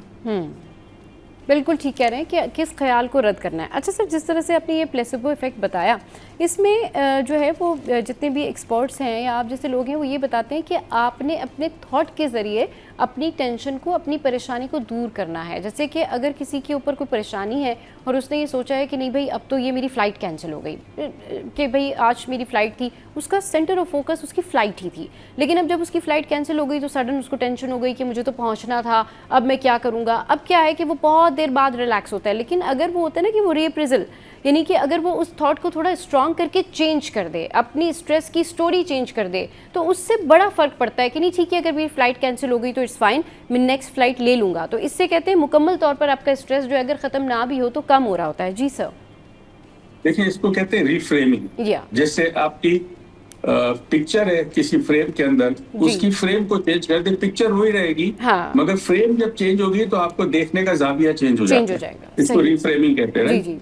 अब ये मुश्किल ये है कि हम कहते तो ये बात है, बड़ी आइडियलिस्टिक बात है कि इंसान उस वक्त एक्सेप्ट कर ले सिचुएशन, मगर वो करता नहीं है। राइट। दुनिया में सबसे मुश्किल काम है एक्सेप्टेंस। राइट। किसी चीज को कबूल कर लेना, एक्सेप्ट कर लेना, ये सबसे मुश्किल काम है। तो अगर हम ये सीख लें कि अगर एक सिचुएशन हमारे, इसको मैं एक छोटी सी मिसाल दूं। जी। अक्सर मैं ये लोगों को सिखाता हूँ, बैरूनी दुनिया से हमें एक चीज मिलती है, उसे स्टिमुलस कहते हैं। फ्लाइट का लेट हो जाना, स्टॉक मार्केट में नुकसान हो जाना, गाहक ना आना, घर में मसला होना, बच्चा इम्तिहान में फेल हो जाना, जो कुछ भी होता है ये इसकी वजह से होता है, स्ट्रेस की वजह से। सही, बिल्कुल ठीक कह रहे हैं सर कि जो कुछ भी होता है वो स्ट्रेस की वजह से होता है। सर, इस स्ट्रेस को कैसे ओवरकम करें और ये स्ट्रेस किस तरीके से हमारे दिमाग पर असर करता है, ये ज़रूर बताइएगा, क्योंकि इसको ना ओवरकम करने के बहुत सारे तरीके लोगों ने ढूंढे हुए हैं कि जी हमने योगा जो है वो करना है, एक्सरसाइज करनी है, उससे समहाउ बहुत फ़ायदा तो होता है, लेकिन स्ट्रेस शायद ख़त्म नहीं होता, कहीं ना कहीं स्ट्रेस रहता है और स्ट्रेस किसी का भी ख़त्म नहीं हो सकता। जी सर। हेलो। जी सर, आपको आवाज़ आ रही है? हेलो सर, आपको मेरी आवाज़ आ रही है? सर, आपको मेरी आवाज़ आ रही है? मुझे आवाज़ नहीं आ रही आपकी। अच्छा, सही, ठीक है। चलिए जी, सर को जो है वो रिकनेक्ट करने की कोशिश करते हैं और हम बात कर रहे हैं कि स्ट्रेस से जो है वो कैसे ओवरकम किया जाए, स्ट्रेस से कैसे बाहर आया जाए, और इसके लिए बड़ी सारी थेरेपीज़ होती हैं। अब यूजुअली ये होता है कि लोग इस हवाले से योगा करते हैं, एक्सरसाइज करते हैं, रोज़मर्रा बहुत सारे लोगों को जो है वो उनके नेगेटिव कमेंट्स को, नेगेटिव बातों को जो है वो इग्नोर भी कर देते हैं, लेकिन उससे समहाउ स्ट्रेस कम हो जाता है, लेकिन ख़त्म नहीं होता। और 100% तो कोई भी चीज़ नहीं होती है, लेकिन फिर भी आप कैसे ये जानेंगे कि आपका दिमाग स्ट्रेस में है या नहीं है, या आपने अपने ब्रेन सेल्स को मैसेज दिया है? तो भाई इसका सिंपल फार्मूला ये होता है कि जब आपको लगता है कि आपको स्ट्रेस है, सडन कोई जो है वो आपके ऊपर कोई मुश्किल आ गई है, परेशानी आ गई है, और सडन फिर आप ये सोच रहे होते हैं कि भाई अब मैं इसको कैसे ओवरकम करूँ, तो किस तरीके से जो है मैनेज करूँ, तो उसमें ये होता है कि आपका जो वेंट्रल प्रीफ्रंटल कॉर्टेक्स होता है, उसको मैसेज जाता है कि यू आर इन स्ट्रेस। वो आगे एमिगडाला को मैसेज करता है कि भाई यहाँ पर अलार्मिंग है, यहाँ पर ख़तरा है। वो फिर आगे जाता है और फिर आपका HP एक्सेस, यानी जो आपका HP एक्सेस होता है, हाइपोथैलेमस, आपका जो एड्रिनल ग्लैंड है, वहाँ से वो एक्टिवेट होता है और उसके बाद फिर वो सर्कुलेट करता है और फिर आपके ब्रेन सिस्टम के अंदर जाता है और फिर वो कोर्टिजोल जो है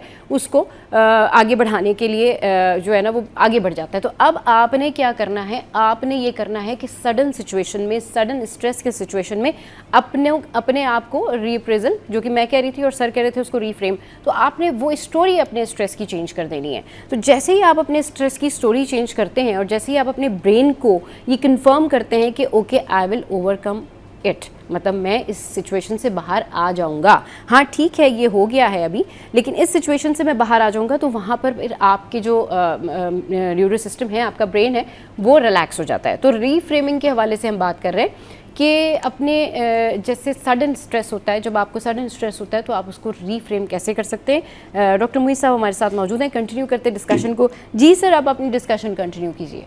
देखिए, वैसे तो टेक्निकली सीखना पड़ता है रीफ्रेमिंग, मगर मैं आपको आसान हमारे आवाम के लिए बता दूं। जी, 2 जुमले जिंदगी में याद रखें। जिंदगी में हर एक की लाइफ में इश्यूज है, चैलेंजेस है बहुत सारे। हाँ, 2 जुमलों में से कोई एक जुमला सेलेक्ट कर दे। एक तो ये है, दिस टू शैल पास, ये भी गुजर जाएगा। यस, जब ऐसा सामने होना कि जब इंसान अपने आप को मजबूर, बेबस पाए, तो वो कहे जी ये अच्छा वक्त भी गुजर गया, बुरा भी गुजर जाएगा। यस, ये बहुत बड़ा फलसफा है जिंदगी में, जिन लोगों ने अप्लाई किया वो कामयाब हुए। और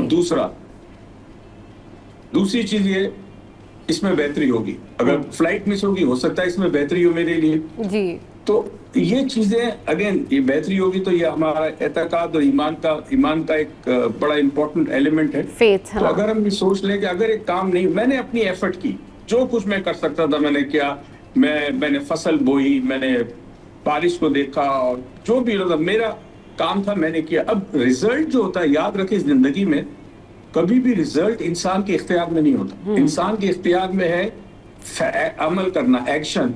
रिजल्ट उसके इख्तियार में नहीं होता। तो रिजल्ट आप फिर एक बड़ी, जिस रियलिटी पे, जिस हकीकत पे आप यकीन करते हैं, हायर बेनेवोलेंट रियलिटी, जाते बारी तला, उस पे रिजल्ट छोड़ देंगे, वो जो बेहतर होगा वो करेगा। आपको हैरत होगी, सालों पहले मैं एक विजिट पे था, ऑस्ट्रिया, स्विट्जरलैंड और जर्मनी। वहां मेरे साथ ये सारे जर्मन से मुख्तलिफ एरियाज में मैं लेक्चर दे रहा था। एक जर्मन ने मुझसे एक बड़ी अजीब व गरीब बात की, मुझे नहीं पता वो क्रिश्चियन था या फिर एथिस्ट था। मुझे कहता, डॉक्टर मोइज, आज की बात मुझे समझ में आई, वो ये है कि always be careful what you wish for.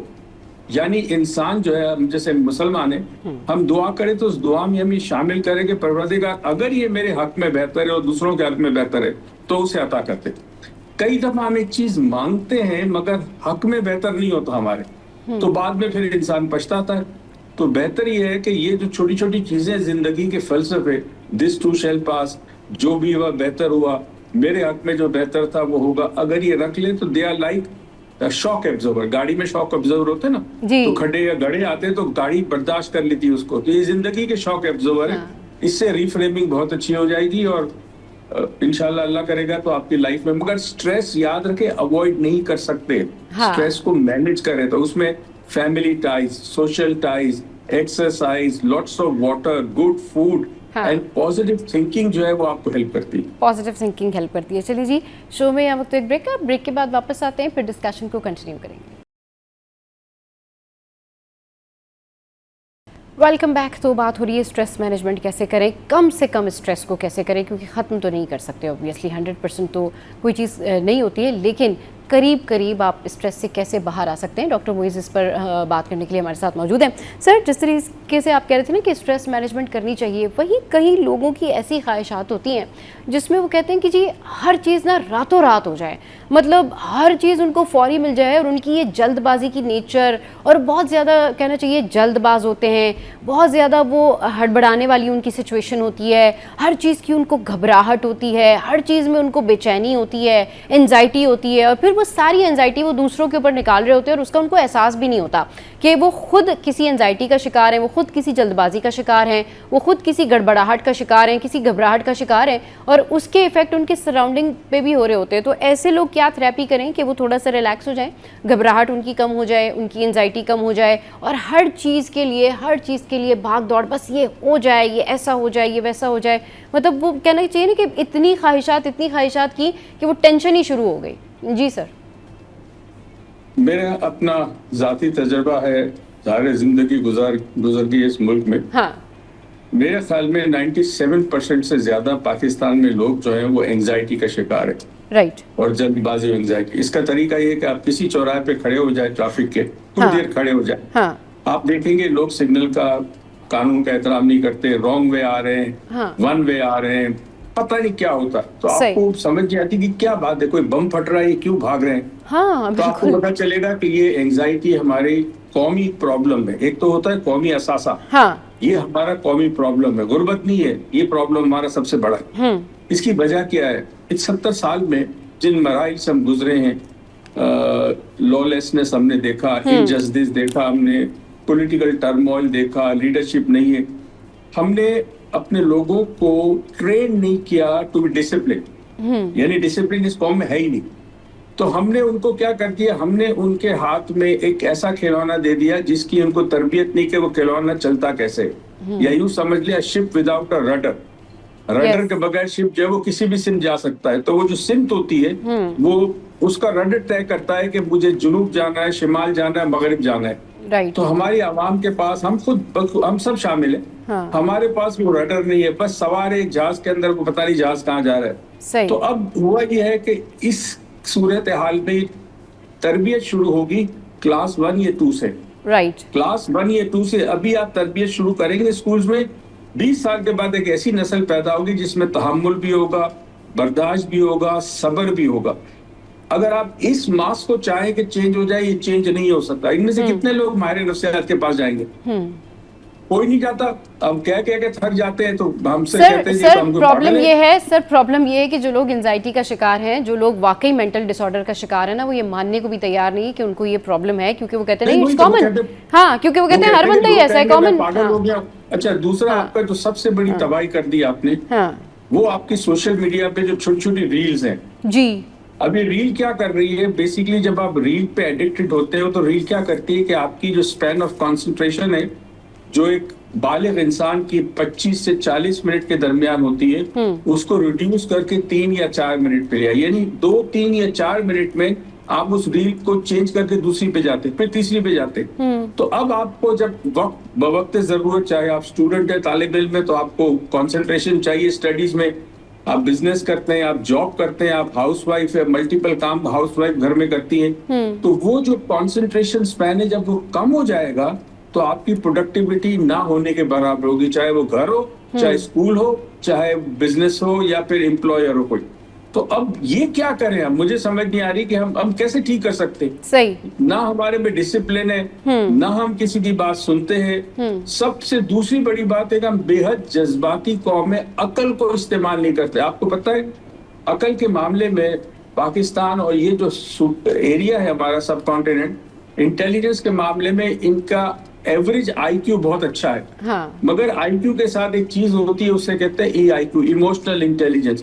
अगर आपकी इमोशनल इंटेलिजेंस वीक है तो आईक्यू आपका काम नहीं करेगा, याद रहे, क्योंकि आप उसको प्रोसेस नहीं कर सकते। आपके इमोशंस आप पर हावी होंगे। कोई फैसला करना होगा तो वो अकल और दानिश की बजाय आप जज्बात पे करेंगे, इसीलिए जज्बात के ऊपर कत्लो गारत हो जाती है। हाँ। जो कुछ भी। अब इसको टाइम लगेगा, 20 साल लगेंगे आज से अगर हम काम शुरू करें तो। सही। और सिंपल एडवाइस ये कि लोगों से कहें जी आप रील्स कम से कम देखें। हाँ। वो देखें जिसमें आपका फायदा हो, आपको इंटरेस्ट हो। नहीं, इंटरेस्ट हमें चीजों में होता है जिसका कोई फायदा नहीं होता। जिसका आपको फायदा हो, नॉलेज मिले, इंफॉर्मेशन मिले।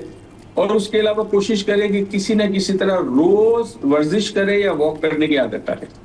सही, बिल्कुल ठीक कह रहे हैं कि रोज़ वर्जिश करें या वॉक करने की आदत डालें। सर लोगों में ना ये होता ही नहीं है थॉट कि अगर हम अपने ऊपर काम करेंगे या हम कोई थेरेपीज़ करेंगे, या फिर हम किसी साइकेट्रिस्ट के पास चले जाएं, या फिर हम किसी से अपने प्रॉब्लम के बारे में बात कर लें तो हम ठीक हो जाएंगे। लेकिन वो इसी सिचुएशन में मज़ीद उनका मर्ज़ बढ़ता जाता है। पहले वो दूसरे लोगों के ऊपर शाउट कर रहे होते हैं, फिर वो यही चीज़ें अपनी फैमिली में भी करना शुरू कर देते हैं, फिर वक्त के साथ साथ उनकी मेंटल कंडीशन जो है ना वो ज़्यादा ख़राब होना शुरू हो जाती है और वो एंजाइटी उनकी बढ़ती जाती है, जिसको कहते हैं डीप डिप्रेशन। तो सर, इससे पहले इन तमाम तर चीज़ों को प्रिवेंट करने का तरीका क्या है? एक शख्स कब ये पता कर सकता है कि उसको डिप्रेशन है, एंजाइटी है, वो उसी टाइम उसके लिए जो है वो प्रिवेंशन शुरू कर दे, अपने आप को ठीक करना शुरू कर दे। सर, उसके साइन एंड सिम्टम्स क्या होते हैं?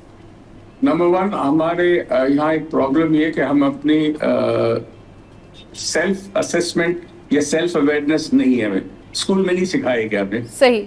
और ये बहुत बड़ा अलमिया है। हाँ। जबकि दुनिया के कई स्कूल में ये चीज सिखाई जाती है। सही।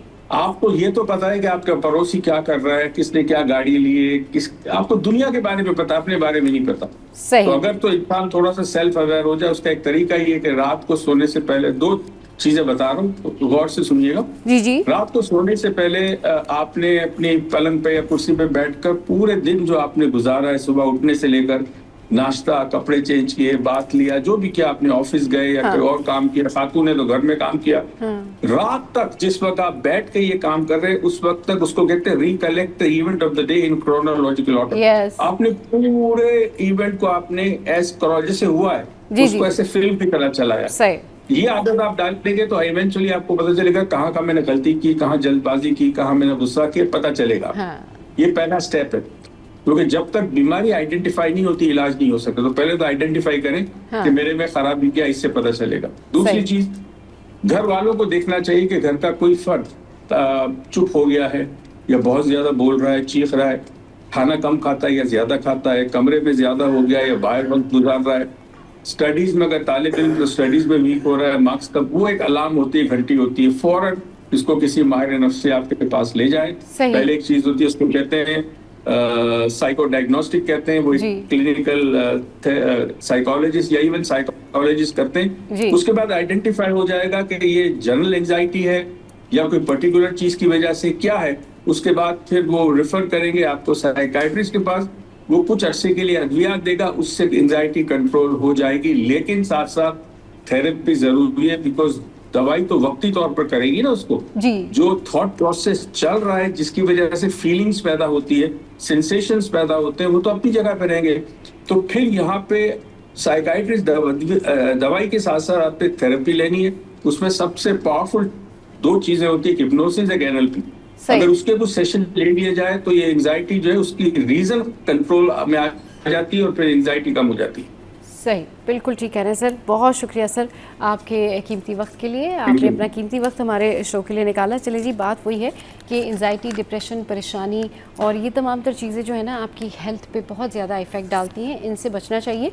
आप एक्सरसाइज करते हैं, योगा करते हैं, बहुत सारी ऐसी चीज़ें करते हैं, उससे बहुत फ़र्क पड़ता है। लेकिन जब तक आप अपने ब्रेन को इससे दूर नहीं रखेंगे, आप ख़ुद को ये नहीं पता होगा कि जी ठीक है मुझे स्ट्रेस है लेकिन मैं इससे ओवरकम कर जाऊंगा, तो ये रीफ्रेमिंग होती है। अपने स्ट्रेस की थोड़ा स्टोरी चेंज कीजिए और फिर देखिए कि मैजिक विल हैपन और इंशाल्लाह आप बहुत बेहतर फील करेंगे। और जितने भी लोगों को स्ट्रेस है, परेशानी है, डिप्रेशन है, एंजाइटी है, ज़रूर साइकेट्रिक के पास एक दफ़ा चले जाएं, विजिट कर लें, क्योंकि उन लोगों की वजह से बाकी लोग जो हैं वो मेंटली डिस्टर्ब होते हैं और बाकी लोग फिर ये सोच रहे होते हैं कि ये सराउंडिंग में सारा कुछ क्या चल रहा है। इसके अलावा जो ख़वातीन घर में मौजूद होती हैं वो बहुत ज़्यादा घरेलू झगड़े, फैमिली पॉलिटिक्स में इन्वॉल्व होती हैं, उनको भी चाहिए कि वो ज़रूर किसी ना किसी से रब्ता करें, ज़रूर किसी ना किसी को ये बताएं कि हमारी रोज़ की आदत हो गई है कि हम रोज़ शाउट कर रहे हैं, हमारी रोज़ की आदत हो गई है कि हम अपने हस्बैंड से सवालात कर रहे हैं, गुस्सा कर रहे हैं, या हम किसी किस्म की ऐसी रेगुलर एक्टिविटी में है कि उसकी वजह से हमारे घर में झगड़ा हो जाता है, उसके वजह से हमारे घर में प्रॉब्लम हो जाती है और हम वो हैबिट जो है वो चेंज नहीं कर पा रहे हैं। तो इन तमाम तर बातों पर गौर कीजिए, इससे आपको बहुत फ़र्क पड़ेगा। चलिए जी, आज के शो से फिलहाल इतना ही। आज का शो कैसा लगा बताइएगा हमारी सोशल साइट पर। हंसते रहिए, मुस्कुराते रहिए, कीप वॉचिंग ज़रिया 10।